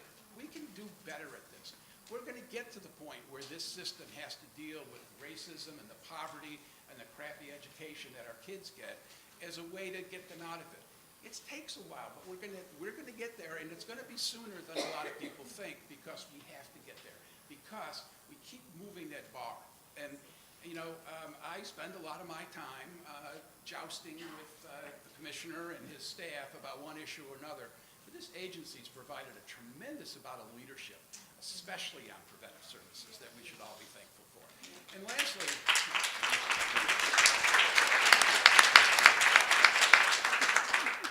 I can sum up this whole thing. I probably don't think I could, but I probably can.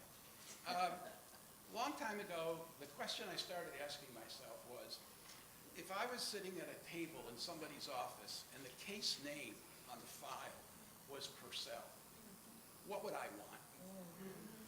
If all the workers in the room were speaking Spanish and I didn't speak Spanish, I don't know what I would do, but I don't have that problem. I speak English, but a lot of people do have that issue, language issues, culture issues.